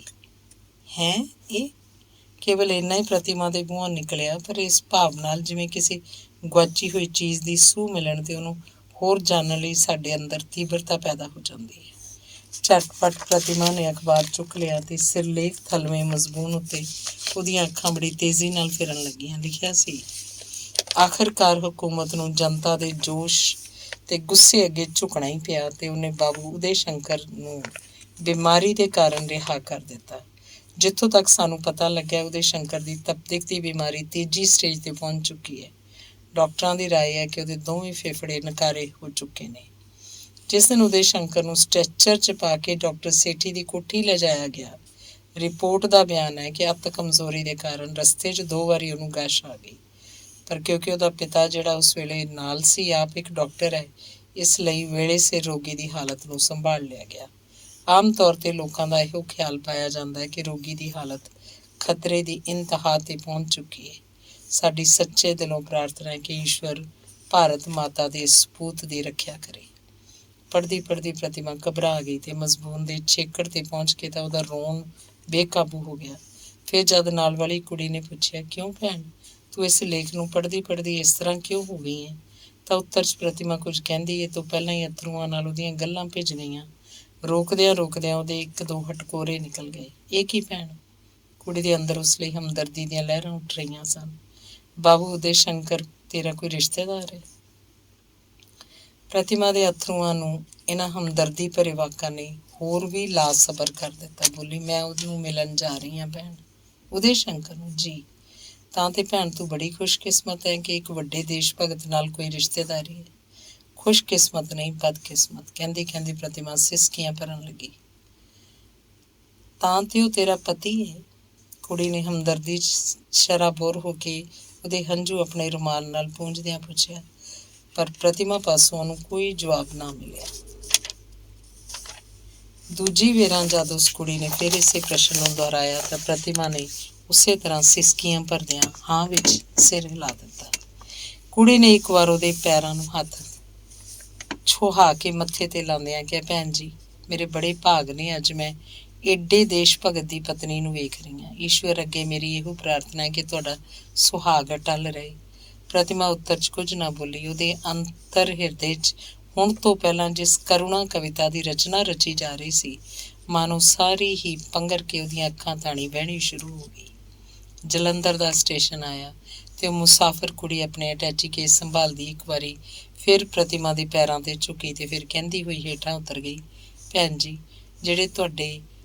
ਭੈਣ ਜੀ, ਤੁਹਾਡੇ ਸਿਰਤਾਜ ਉਸ ਧਰਮਵੀਰ ਦੀ ਪ੍ਰਮਾਤਮਾ ਰੱਖਿਆ ਕਰੇ। ਪ੍ਰਤਿਮਾ ਨੇ ਫਿਰ ਵੀ ਕੋਈ ਜਵਾਬ ਨਾ ਦਿੱਤਾ। अंग 36वां। कईयां दिनों तो डॉक्टर सेठी ने डिस्पेंसरी नहीं खोली, ना किसी मरीज वाल जा सकिया। जिस उदय शंकर बाबत ਉਹ ਲੋਕਾਂ ਨੂੰ ਕਿਹਾ ਕਰਦਾ ਸੀ ਕਿ ਮੇਰਾ ਪੁੱਤਰ ਹੀ ਨਹੀਂ, ਅੱਜ ਉਸ ਇੱਕ ਪੁੱਤਰ ਨੂੰ ਬਚਾਉਣ ਲਈ ਉਹ ਸਰਬੰਸ ਤੱਕ ਵਾਰ ਦੇਣ ਨੂੰ ਤਿਆਰ ਹੈ। ਡਾਕਟਰ ਹੋਰਾਂ ਦਾ ਆਪਣਾ ਵੀ ਤੇ ਹੋਰ ਲੋਕਾਂ ਦਾ ਵੀ ਖਿਆਲ ਸੀ ਕਿ ਰੋਗੀ ਨੂੰ ਕਿਸੇ ਪਹਾੜੀ ਸੈਨੇਟੋਰੀਅਮ 'ਚ ਲੈ ਜਾਣਾ ਜ਼ਰੂਰੀ ਹੈ, ਪਰ ਵੱਡੀ ਮੁਸ਼ਕਲ ਤਾਂ ਇਹ ਆ ਬਣੀ ਕਿ ਰੋਗੀ ਦੀ ਹਾਲਤ ਜ਼ਰਾ ਜਿੰਨੀ ਵੀ ਸਫ਼ਰ ਕਰਨ ਦੀ ਆਗਿਆ ਨਹੀਂ ਸੀ ਦਿੰਦੀ। ਸੋ ਡਾਕਟਰ ਹੋਰਾਂ ਨੂੰ ਸੈਨੇਟੋਰੀਅਮ ਵਾਲਾ ਖਿਆਲ ਤਾਂ ਛੱਡਣਾ ਪਿਆ, ਪਰ ਉਹ ਤੋਂ ਬਿਨਾਂ ਹੋਰ ਕੋਈ ਹੀਲਾ ਸੰਭਵ ਹੋ ਸਕਦਾ ਸੀ ਕਰਨੋਂ ਉਹਨਾਂ ਦਰੇਗ ਨਾ ਕੀਤਾ। ਲਾਹੌਰ ਛੱਡ ਕੇ ਦਿੱਲੀ ਦੇ ਤੋਂ ਡਾਕਟਰ ਮੰਗਾਏ, ਪਰ ਰੋਗੀ ਦੀ ਹਾਲਤ ਵੇਖ ਕੇ ਸਭ ਨੇ ਸਿਰ ਫੇਰ ਦਿੱਤਾ। ਪੁੱਤਰ ਦੀ ਜ਼ਿੰਦਗੀ ਵੱਲੋਂ ਜਦੋਂ ਚੌਂ ਪਾਸਿਆਂ ਤੋਂ ਨਿਰਾਸ਼ ਹੋ ਗਏ, ਜਦ ਉਹਨਾਂ ਨੂੰ ਨਿਸ਼ਚਾ ਹੋ ਚੁੱਕਾ ਕਿ ਉਦੈ ਸ਼ੰਕਰ ਹੁਣ ਕੁਝ ਦਿਨਾਂ ਦਾ ਮਹਿਮਾਨ ਹੈ, ਤਾਂ ਉਹਨਾਂ ਨੇ ਸਾਰਾ ਜ਼ੋਰ ਉਹਦੀ ਪਰਮਾਰਥਕ ਸੁਧਾਰਨ ਲਈ ਲਾਣਾ ਸ਼ੁਰੂ ਕੀਤਾ। ਸ਼ੁਰੂ ਤੋਂ ਹੀ ਡਾਕਟਰ ਹੋਰੀ ਧਾਰਮਿਕ ਰੁਚੀਆਂ ਰੱਖਦੇ ਸੀ, ਸੋ ਉਹਨਾਂ ਰੁਚੀਆਂ ਅਨੁਸਾਰ ਹੀ ਬੱਚੇ ਦੇ ਨਿਮਿਤ ਜੋ ਕਿਸੇ ਦੱਸਿਆ ਕਰਨ 'ਚ ਪ੍ਰਵਿਰਤ ਹੋ ਗਏ। ਕੋਠੀ ਦੇ ਇੱਕ ਹਿੱਸੇ 'ਚ ਜੇ ਗਰੀਬਾਂ ਲਈ ਲੰਗਰ ਜਾਰੀ ਸੀ, ਦੂਜੇ 'ਚ ਹਵਨ ਤੇ ਯੱਗ ਹੋ ਰਹੇ ਸਨ, ਫਿਰ ਵੀ ਡਾਕਟਰ ਹੋਰਾਂ ਦੇ ਮਨ ਨੂੰ ਸ਼ਾਂਤੀ ਨਹੀਂ ਸੀ। ਕਿਸੇ ਤਰ੍ਹਾਂ ਪੁੱਤਰ ਦੀ ਮੌਤ ਟਲ ਜਾਏ, ਉਹ ਸਭ ਕੁਝ ਭੁਲਾ ਕੇ ਬੌਰਿਆਂ ਵਾਂਗ ਇੱਧਰ ਉੱਧਰ ਭਟਕਦੇ ਫਿਰਦੇ ਸਨ। ਲੰਗਰ ਵੱਲ ਜਾਂਦੇ ਤਾਂ ਕਿਸੇ ਗਰੀਬ ਮਾਈ ਜਾਂ ਬੁੱਢੇ ਮੰਗਤੇ ਕੋਲ ਹੱਥ ਜੋੜ ਕੇ ਜਾ ਖਲੋਂਦੇ, ਅਸੀਸ ਦੇ ਮਾਈ, ਦੁਆ ਕਰ ਬਾਬਾ ਮੇਰਾ ਬੱਚਾ ਰਾਜੀ ਹੋਏ। ਤੇ ਉੱਤਰ 'ਚ ਜਦੋਂ ਲੋਕ ਕਹਿੰਦੇ, ਬਾਊ ਜੀ ਭਗਵਾਨ ਤੇਰੇ ਬੇਟੇ ਕੋ ਰਾਜੀ ਕਰੇ, ਅੱਲਾ ਮੀਆਂ ਤੇਰੇ ਪੁੱਤਰ ਨੂੰ ਤੱਤੀ ਵਾਹ ਨਾ ਲਾਏ, ਤੇ ਡਾਕਟਰ ਹੋਣੀ ਬੱਚਿਆਂ ਵਾਂਗ ਫੁੱਟ ਫੁੱਟ ਕੇ ਰੋਣ ਲੱਗ ਪੈਂਦੇ। ਅੱਜ ਦੀ ਰਾਤ ਰੋਗੀ ਨੇ ਬੜੀ ਔਖੀ ਕੱਟੀ। ਸੀਨੇ 'ਚ ਬੋਲ ਰਹੀ ਬਲਗਮ ਨੇ ਉਹਨੂੰ ਇੱਕ ਮਿੰਟ ਲਈ ਵੀ ਚੈਨ ਨਹੀਂ ਸੀ ਲੈਣ ਦਿੱਤਾ। ਖੰਘ ਆਉਂਦੀ, ਪਰ ਖੰਘ ਨਹੀਂ ਸੀ ਸਕਦਾ। ਇੱਕ ਇੱਕ ਸਾਹ ਉਹਨੂੰ ਕਸ਼ਟਾਂ ਦਾ ਆ ਰਿਹਾ ਸੀ, ਪਰ ਇੰਨੀ ਤਕਲੀਫ ਦੇ ਹੁੰਦਿਆਂ ਵੀ ਉਹਦੇ ਹੋਸ਼ ਬਿਲਕੁਲ ਠੀਕ ਸੀ ਤੇ ਨਜ਼ਰ ਉਹਦੀ ਬਰਾਬਰ ਬੂਹੇ ਤੇ ਗੱਡੀ ਹੋਈ ਸੀ। ਦਵਾਈ ਲੈਣੀ ਉਹਨੇ ਪਰਸੋਂ ਤੋਂ ਹੀ ਛੱਡਤੀ ਸੀ। ਸਵੇਰ ਤੋਂ ਦੁੱਧ ਦਾ ਚਮਚਾ ਮੂੰਹ 'ਚ ਪਾਉਣੋਂ ਵੀ ਇਨਕਾਰੀ ਹੋ ਗਿਆ। ਡਾਕਟਰ ਸੇਠੀ ਦੀ ਉਮਰ ਹੀ ਕੁਝ ਤਾਂ ਇਸ ਲਾਇਕ ਨਹੀਂ ਸੀ ਕਿ ਉਹ ਨਿੱਤ ਦੇ ਜਗਰਾਤੇ ਕੱਟ ਸਕਦਾ। ਦੂਜਾ ਪੁੱਤਰ ਦੀ ਮੌਤ ਜਿਹੜੀ ਮੂੰਹ ਅੱਡੀ ਉਹਦੇ ਸਾਹਮਣੇ ਖੜੀ ਸੀ, ਜਿਸ ਬਾਬਤ ਵੱਡੇ ਵੱਡੇ ਡਾਕਟਰਾਂ ਨੇ ਵੀ ਤਸਦੀਕ ਦੀ ਮੋਹਰ ਲਾ ਦਿੱਤੀ ਸੀ, ਇਸ ਗਮ ਨੇ ਉਹਦਾ ਬਚਿਆ ਖਚਿਆ ਸਾਹ ਸੱਤ ਵੀ ਮੁਕਾ ਦਿੱਤਾ। ਸ਼ਾਇਦ ਇਸੇ ਕਰਕੇ ਉਹ ਪੁੱਤਰ ਪਾਸੋਂ ਹਟਣਾ ਨਹੀਂ ਸੀ ਚਾਹੁੰਦਾ। ਹਰ ਵੇਲੇ ਉਸ ਕੋਲ ਉਹ ਆਰਾਮ ਕੁਰਸੀ ਤੇ ਲੇਟਿਆਂ ਠੰਡੇ ਸਾਹ ਭਰਦਾ ਰਹਿੰਦਾ। ਸਵੇਰ ਦੇ 8 ਵਜੇ ਤੋਂ ਲੈ ਕੇ ਸ਼ਾਮ ਦੇ 6 ਵਜੇ ਤੱਕ ਪੂਰੇ 10 ਘੰਟੇ ਡਾਕਟਰ ਹੋਰੇ ਉਸੇ ਆਰਾਮ ਕੁਰਸੀ ਤੇ ਲੇਟੇ ਰਹੇ। ਉਦੈ ਸ਼ੰਕਰ ਦੇ ਭਰਾ ਭਰਜਾਈਆਂ ਤੇ ਹੋਰ ਵੀ ਕਿੰਨੇ ਰਿਸ਼ਤੇਦਾਰ ਰੋਗੀ ਦੀ ਦੇਖਭਾਲ ਲਈ ਮੌਜੂਦ ਸਨ, ਪਰ ਉਹਨਾਂ ਦੇ ਹੋੜਦਿਆਂ ਹਟਕਦਿਆਂ ਵੀ ਡਾਕਟਰ ਹੋਰੀ ਉੱਥੋਂ ਨਾ ਉੱਠੇ। ਅਖੀਰ ਕਿਤੇ ਸੰਧਿਆ ਵੇਲੇ ਬਦੋ ਬਦੀ ਉਹਨਾਂ ਨੂੰ ਉਠਾਲ ਕੇ ਦੂਜੇ ਕਮਰੇ 'ਚ ਲਿਜਾਇਆ ਗਿਆ। ਵੰਡੀਆਂ ਹੋਈਆਂ ਡਿਊਟੀਆਂ ਅਨੁਸਾਰ ਇਸ ਵੇਲੇ ਉਦੈ ਸ਼ੰਕਰ ਦੇ ਇੱਕ ਦੋਸਤ ਹਰਬੰਸ ਸਿੰਘ ਡਿਊਟੀ ਸੀ। ਉਹਨੇ ਬਾਕੀ ਸਭਨਾਂ ਨੂੰ ਰੋਟੀ ਖਾਣ ਲਈ ਭੇਜ ਦਿੱਤਾ। ਚਮਕਦਾ ਚਮਕਦਾ ਸੂਰਜ ਜਦ ਵੇਖਦਿਆਂ ਆਕਾਸ਼ ਦੇ ਨੀਲੇ ਸਮੁੰਦਰ 'ਚ ਛਾਲ ਮਾਰ ਗਿਆ। ਜਦ ਕਾਇਨਾਤ ਨੇ ਉਜਲਾ ਪਹਿਰਾਵਾ ਤਿਆਗ ਕੇ ਮਾਤਮ ਦੀ ਕਾਲੀ ਚਾਦਰ ਓੜ ਲਈ, ਤਾਂ ਸਾਹਮਣੇ ਬੂਹੇ ਵੱਲ ਪਾਸਾ ਮੋੜ ਕੇ ਰੋਗੀ ਨੇ ਇੱਕ ਵਾਰੀ ਫਿਰ ਬੂਹੇ ਵੱਲ ਝਾਕਿਆ। ਫਿਰ ਇੱਕ ਠੰਡਾ ਸਾਹ ਭਰ ਕੇ ਉਹਨੇ ਅੱਖਾਂ ਬੰਦ ਕਰ ਲਈਆਂ। ਠੰਡ ਜ਼ਿਆਦਾ ਹੋਣ ਕਰਕੇ ਬਾਰੀਆਂ ਅੱਗੇ ਗਰਮ ਪਰਦੇ ਤਾਣ ਦਿੱਤੇ ਗਏ ਸੀ। ਕੇਵਲ ਰੋਸ਼ਨਦਾਨ ਹੀ ਤਾਜ਼ਾ ਹਵਾ ਆਉਣ ਦੇ ਖਿਆਲ ਨਾਲ ਖੁੱਲ੍ਹੇ ਸਨ। ਹਰਬੰਸ ਆਪਣੇ ਦੋਸਤ ਨੂੰ ਉਹ ਇਹੋ ਕਹਿ ਕੇ ਬੁਲਾਉਂਦਾ ਹੁੰਦਾ ਸੀ।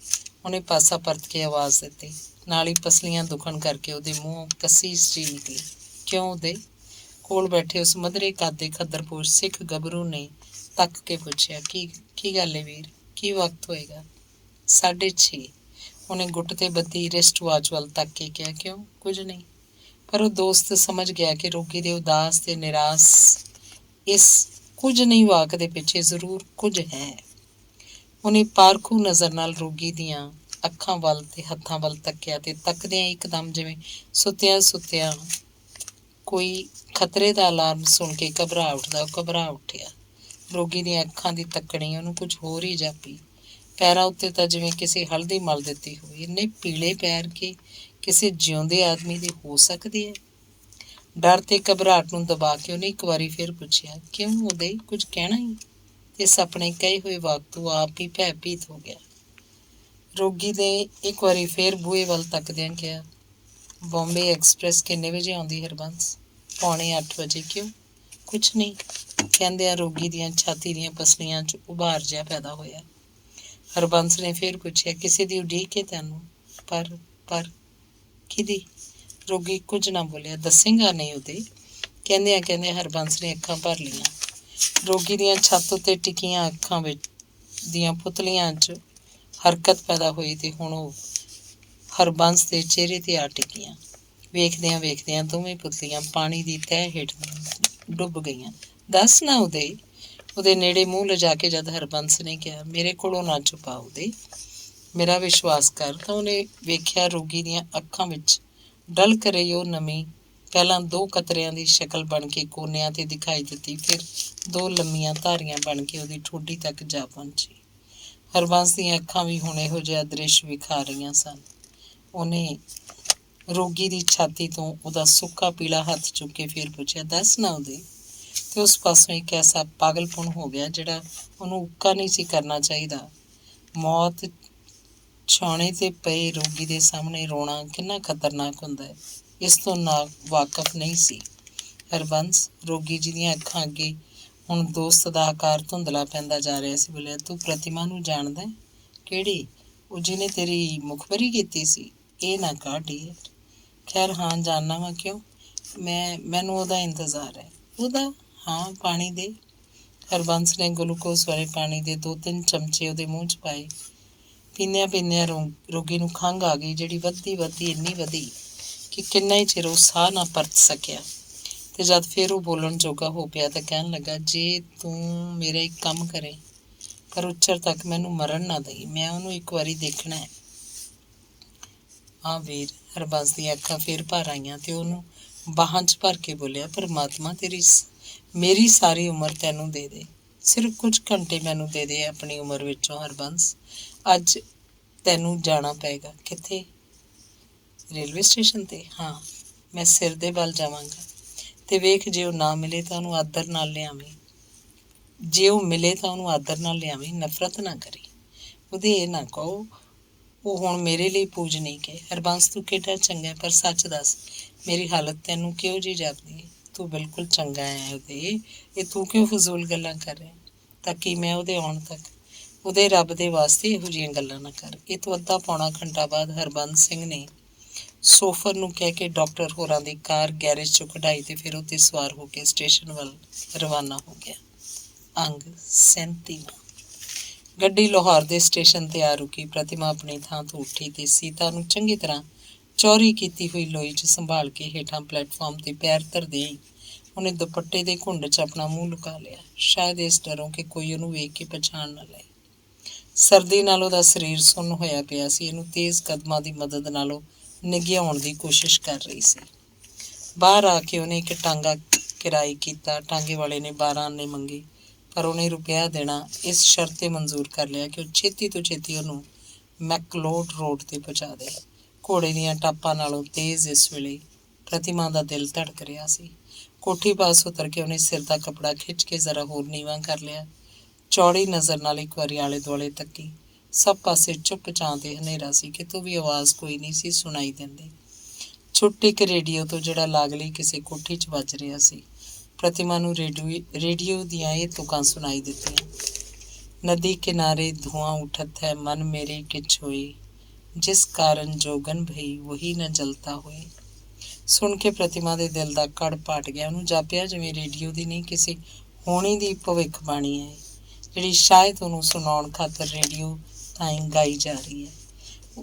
ਉਹਦੀਆਂ ਅੱਖਾਂ ਇਸ ਵੇਲੇ ਇੱਕ ਕਲਪਿਤ ਨਦੀ ਦੇ ਕਿਨਾਰੇ ਨੂੰ ਵੇਖ ਰਹੀਆਂ ਸਨ, ਜਿੱਥੋਂ ਧੂਆਂ ਉੱਠ ਰਿਹਾ ਸੀ। ਸੀਤਾ ਨੇ ਹੋਰ ਪਕੇਰੀ ਤਰ੍ਹਾਂ ਮੋਢੇ ਨਾਲ ਘੁੱਟ ਕੇ ਵਾਹਦਾਈ ਡਾਕਟਰ ਸੇਠੀ ਦੀ ਕੋਠੀ ਵੱਲ ਨੱਸ ਤੁਰੀ। ਬਿਨਾਂ ਝਿਜਕ ਫਾਟਕ ਅੰਦਰ ਲੰਘ ਗਈ। ਇਸ ਵੇਲੇ ਕਈ ਤਰ੍ਹਾਂ ਦੀਆਂ ਡਰਾਉਣੀਆਂ ਸ਼ੰਕਾਵਾਂ ਨੇ ਉਹਦਾ ਗਲਾ ਖੁਸ਼ਕ ਕੀਤਾ ਹੋਇਆ ਸੀ। ਰੇਡੀਓ 'ਚ ਸੁਣੇ ਗੀਤ ਦਾ ਹਿੱਸਾ ਵਹੀ ਨ ਜਲਤਾ ਹੋਏ ਦਾ ਉਹਦੇ ਕੰਨਾਂ ਦੇ ਪਰਦਿਆਂ ਨਾਲ ਅਜੇ ਤੀਕ ਟਕਰਾ ਰਿਹਾ ਸੀ। ਅੰਦਰ ਵੜਦਿਆਂ ਸਭ ਤੋਂ ਪਹਿਲਾਂ ਜਿਸ ਆਦਮੀ ਨਾਲ ਉਹਦਾ ਸਾਹਮਣਾ ਹੋਇਆ, ਇਹ ਸੀ ਕੋਠੀ ਦਾ ਇੱਕ ਅਧਖੜ ਉਮਰ ਦਾ ਚੌਕੀਦਾਰ, ਜਿਹੜਾ ਸ਼ਕਲ ਤੋਂ ਉਹਨੂੰ ਪੰਜਾਬੀ ਨਹੀਂ ਸੀ ਜਾਪਦਾ। ਜਿਹਨੇ ਅੰਦਰ ਆਉਂਦੀ ਪ੍ਰਤਿਮਾ ਨੂੰ ਪੁੱਛਿਆ, ਕਿਧਰ ਜਾਣਾ ਹੈ ਬੀਬੀ ਤੁਮਨੇ? डॉक्टर साहब के यहाँ। किसको मिलना है? डॉक्टर साहब के लड़के को। कवन लड़के को? बहू उदय शंकर को। अरे उन्हें कैसे मिल सकेगी? क्यों? वो तो बेचारे बीमार हैं, मैं जानती हूँ, पर उनके पास तो जाना नहीं होगा। क्यों? डॉक्टर लोगों ने मना कर रखा है, कोई भी उनके पास नहीं जा सकता। उदय की हालत अब कैसी है? अरे हालत क्या पूछो तो बीबी, मुदा चलने को है बेचारे। सुना है शाम से नब्ज छूट छूट जाती है। भगवान छोटे बाबू को अच्छा करे। प्रतिमा ਦੀਆਂ ਲੱਤਾਂ ਜਿਹੜੀਆਂ ਅੱਗੇ ਸਰਦੀ ਨਾਲ ਕੰਬ ਰਹੀਆਂ ਸੀ ਹੁਣ ਡਰ ਨਾਲ ਹੋਰ ਕੰਬਣ ਲੱਗ ਪਈਆਂ। ਨਬਜ਼ ਵਾਲੀ ਗੱਲ ਸੁਣਦਿਆਂ ਉਹਦਾ ਸੱਜਾ ਹੱਥ ਆਪਣੇ ਖੱਬੇ ਹੱਥ ਦੀ ਵੀਣੀ ਤੇ ਜਾ ਟਿਕਿਆ। ਉਂਗਲਾਂ ਨਾਲ ਉਹ ਆਪਣੀ ਨਬਜ਼ ਟਟੋਲਣ ਲੱਗੀ। ਚੌਕੀਦਾਰ ਪਾਸੋਂ ਹੋਰ ਕੁਝ ਪੁੱਛੇ ਬਿਨਾਂ ਲੜਖੜਾਉਂਦੀ ਹੋਈ ਉਸ ਕਮਰੇ ਵੱਲ ਉੱਠ ਭੱਜੀ ਜਿਸ 'ਚ ਰੋਗੀ ਦੀ ਮੌਜੂਦਗੀ ਦਾ ਚੌਕੀਦਾਰ ਨੇ ਉਹਨੂੰ ਪਤਾ ਦਿੱਤਾ ਸੀ। 10-15 ਮਿੰਟਾਂ ਤੱਕ ਉਹ ਪਾਗਲਾਂ ਵਾਂਗ ਕਮਰੇ ਦੇ ਆਸ-ਪਾਸ ਚੱਕਰ ਕੱਟਦੀ ਰਹੀ, ਪਰ ਅੰਦਰ ਪਹੁੰਚਣ ਵਿੱਚ ਸਫਲ ਨਾ ਹੋ ਸਕੀ। ਬੂਹੇ ਅੱਗੇ ਖੜੇ ਇੱਕ ਹੋਰ ਨੌਕਰ ਦੀਆਂ ਉਹਨੇ ਮਿੰਨਤਾਂ ਕੀਤੀਆਂ। ਪਰਲੇ ਕਮਰੇ ਵੱਲੋਂ ਆਉਂਦੇ ਇੱਕ ਹੋਰ ਸੱਜਣ ਨੂੰ ਵਾਸਤੇ ਪਾਏ। ਫਿਰ ਨੌਕਰਾਣੀ ਦੇ ਤਰਲੇ ਕੀਤੇ, ਪਰ ਸਾਰੇ ਜਾਂ ਤਾਂ ਉਹਦੀ ਅਕਲ 'ਤੇ ਹੱਸਦੇ ਤੇ ਜਾਂ ਇੱਕ ਅੱਧ ਘੁਰਕੀ ਉਹਨੂੰ ਦਿੰਦੇ। ਆਪੋ ਆਪਣੇ ਰੁਝੇਵਿਆਂ 'ਚ ਤੁਰੇ। ਵਕਤ ਜਿਉਂ-ਜਿਉਂ ਬੀਤਦਾ ਜਾਂਦਾ ਪ੍ਰਤਿਮਾ ਦਾ ਦਿਲ ਬੈਠਦਾ ਜਾ ਰਿਹਾ ਸੀ। ਸਭ ਤੋਂ ਬਹੁਤਾ ਡਰ ਉਹਨੂੰ ਇਸ ਗੱਲ ਦਾ ਸੀ ਕਿ ਬੇਮਤਲਬ ਇੱਧਰ-ਉੱਧਰ ਫਿਰਦਿਆਂ ਮਤੇ ਕੋਈ ਉਹਨੂੰ ਚੋਰ ਸਮਝ ਕੇ ਝਾੜ ਝੰਬ ਕਰਨ ਲੱਗ ਪਏ। ਹੁਣ ਜਦੋਂ ਵੀ ਦੂਰੋਂ ਆਉਂਦਾ ਕੋਈ ਆਦਮੀ ਉਹਦੀ ਨਜ਼ਰੀ ਪੈਂਦਾ ਉਹ ਹਨੇਰੇ ਦੀ ਆੜ 'ਚ ਹੋ ਕੇ ਆਪਣੇ ਆਪ ਨੂੰ ਲੁਕਾ ਲੈਂਦੀ। ਕਮਰੇ ਦੀਆਂ ਬਾਰੀਆਂ ਵੱਲ ਉਹਦੀ ਨਜ਼ਰ ਪਈ, ਪਰ ਉਹ ਇੰਨੀਆਂ ਉੱਚੀਆਂ ਸੀ ਕਿ ਪੈਰਾਂ ਹੇਠ ਕੋਈ ਚੀਜ਼ ਰੱਖਣ ਤੋਂ ਬਿਨਾਂ ਉਹਨਾਂ ਤੀਕ ਪਹੁੰਚਣਾ ਔਖਾ ਸੀ। ਇਹਦੇ ਰਸਤੇ 'ਚ ਸਭ ਤੋਂ ਵੱਡੀ ਜੇ ਰੁਕਾਵਟ ਸੀ ਇਹ ਸੀ ਉਹਦੇ ਕੁੱਛੜ ਚੁੱਕੀ ਹੋਈ ਬੱਚੀ। ਉਸ ਲਈ ਕੋਈ ਹੀਲਾ ਜੇ ਬਾਕੀ ਸੀ ਤਾਂ ਇਹ ਕਿ ਕਿਸੇ ਤਰ੍ਹਾਂ ਬਾਰੀਆਂ ਥਾਣੀ ਅੰਦਰ ਤੱਕ ਸਕੇ। ਪਰ ਨੌਕਰਾਂ ਦੇ ਕੁਆਟਰ ਵੱਲ ਉਹਨੇ ਨਜ਼ਰ ਦੌੜਾਈ। ਹੋਰ ਤਾਂ ਕੋਈ ਥਾਂ ਨਹੀਂ ਸੀ, ਕੇਵਲ ਇੱਕ ਵਰਾਂਡੇ 'ਚ ਲੱਕੜ ਦਾ ਇੱਕ ਵੱਡਾ ਸਾਰਾ ਖੋਖਾ ਪਿਆ ਸੀ, ਸ਼ਾਇਦ ਦਸੌਰ ਤੋਂ ਆਈਆਂ ਹੋਈਆਂ ਦਵਾਵਾਂ ਦਾ ਖਾਲੀ ਕੀਤਾ ਹੋਇਆ। ਪ੍ਰਤਿਮਾ ਉਸ ਵੱਲ ਵਧੀ ਤੇ ਬਿਨਾਂ ਹੀਲ ਦਲੀਲ ਤੋਂ ਉਹਨੇ ਖੋਖੇ ਦਾ ਢੱਕਣ ਚੁੱਕਿਆ। ਉਸੇ ਤਰ੍ਹਾਂ ਲੋਈ 'ਚ ਲਪੇਟੀ ਸੀਤਾ ਨੂੰ ਸਹਿਜ ਨਾਲ ਉਸ 'ਚ ਲਟਾ ਦਿੱਤਾ। ਹਵਾ ਆਉਣ ਜਾਣ ਨੂੰ ਖੋਖੇ ਦੀਆਂ ਵਿਰਲਾਂ ਬਥੇਰੀਆਂ ਸਨ। ਉਸੇ ਵਰਾਂਡੇ 'ਚ ਇੱਕ ਪੁਰਾਣੀ ਜਿਹੀ ਤਰਪਾਈ ਪਈ ਸੀ, ਉਹਨੂੰ ਪ੍ਰਤਿਮਾ ਨੇ ਬਾਰੀ ਹੇਠ ਲਿਆ ਰੱਖਿਆ ਤੇ ਉਸ ਉੱਪਰ ਚੜ੍ਹ ਖੜੋਤੀ, ਪਰ ਅੰਦਰ ਪਰਦੇ ਤਾਣੇ ਸਨ। ਉਹਨੂੰ ਕੁਝ ਵੀ ਦਿਖਾਈ ਨਾ ਦਿੱਤਾ। ਵਾਰੋ ਵਾਰੀ ਸਭਨਾਂ ਬਾਰੀਆਂ ਨੂੰ ਉਸਨੇ ਇਸੇ ਢੰਗ ਨਾਲ ਵੇਖਿਆ, ਪਰ ਸਭਨਾਂ ਦੀ ਇਹੋ ਹਾਲਤ ਸੀ। ਜੇ ਉਹਦੇ ਪੱਲੇ ਕੁਝ ਪਿਆ ਤਾਂ ਇਹ ਕਿ ਕਿਸੇ ਕਿਸੇ ਵੇਲੇ ਰੋਗੀ ਦੇ ਖੰਘਣ ਦੇ ਜਾਂ ਹੁੰਗਾਰਨ ਦੀ ਆਵਾਜ਼ ਬਸ, ਤੇ ਜਾਂ ਫਿਰ ਕਲੌਕ ਦੀ ਟਨ ਟਨ ਉਹਨੂੰ ਸੁਣਾਈ ਦਿੱਤੀ, ਜਿਹੜੀ 1 ਤੋਂ ਸ਼ੁਰੂ ਹੋ ਕੇ 11 ਤੇ ਖਤਮ ਹੋ ਗਈ। ਇਸੇ ਹਾਲਤ 'ਚ ਖਪਦਿਆਂ ਭਟਕਦਿਆਂ ਪ੍ਰਤਿਮਾ ਨੇ ਚੋਖਾ ਚਿਰ ਬਿਤਾ ਦਿੱਤਾ। ਵਿੱਚ ਉਹ ਵਰਾਂਡੇ ਵੱਲ ਜਾ ਕੇ ਵੀ ਵੇਖ ਆਉਂਦੀ ਕਿ ਬੱਚੀ ਰੋ ਤਾਂ ਨਹੀਂ ਰਹੀ। ਅਖੀਰ ਉਹ ਰੋ ਪਈ ਤੇ ਆਵਾਜ਼ ਸੁਣਦਿਆਂ ਪ੍ਰਤਿਮਾ ਨੇ ਜਾ ਕੇ ਉਹਨੂੰ ਚੁੱਕ ਲਿਆ। ਸ਼ਾਇਦ ਇਹ ਵਕਤ ਬੱਚੀ ਦੇ ਦੁੱਧ ਪੀਣ ਦਾ ਸੀ। ਇਹਨਾਂ 2 ਬਾਰੀਆਂ 'ਚੋਂ ਇੱਕ ਬਾਰੀ ਹੇਠਾਂ ਆ ਕੇ ਉਹ ਕੰਧ ਨਾਲ ਢੋਹ ਲਾ ਕੇ ਬੈਠ ਗਈ। ਲੋਈ ਦਾ ਥੋੜ੍ਹਾ ਜਿਹਾ ਹਿੱਸਾ ਆਪਣੇ ਗੋਡਿਆਂ 'ਤੇ ਲੈ ਕੇ ਸੀਤਾ ਨੂੰ ਦੁੱਧ ਚੁੰਘਾਉਣ ਲੱਗੀ। ਬੱਚੀ ਦੁੱਧ ਚੁੰਘਦੀ, ਪ੍ਰਤਿਮਾ ਕੰਧ ਨਾਲ ਪਿੱਠ ਜੋੜੀ ਬੈਠੀ ਰਹੀ। ਚੁੰਘਦਿਆਂ ਸੀਤਾ ਨੇ ਫਿਰ ਰੋਣਾ ਸ਼ੁਰੂ ਕਰਤਾ। ਸ਼ਾਇਦ ਇਸ ਕਰਕੇ ਕਿ ਕੱਲ੍ਹ ਸਵੇਰ ਦੀ ਭੁੱਖੀ ਹੋਣ ਕਰਕੇ ਪ੍ਰਤਿਮਾ ਨੂੰ ਦੁੱਧ ਨਹੀਂ ਸੀ ਆ ਰਿਹਾ, ਜਾਂ ਬੱਚੀ ਦੀ ਲੋੜ ਨਾਲੋਂ ਘੱਟ ਆ ਰਿਹਾ ਸੀ। ਸੀਤਾ ਨੂੰ ਸੁਆਉਣ ਲਈ ਇਸ ਵੇਲੇ ਪ੍ਰਤਿਮਾ ਉਹਦੀ ਪਿੱਠ ਥਾਪੜ ਰਹੀ ਸੀ। ਲੋਰੀ ਦੇ ਰੂਪ 'ਚੋਂ ਕੁਝ ਗੁਣਗੁਣਾ ਵੀ ਰਹੀ ਸੀ।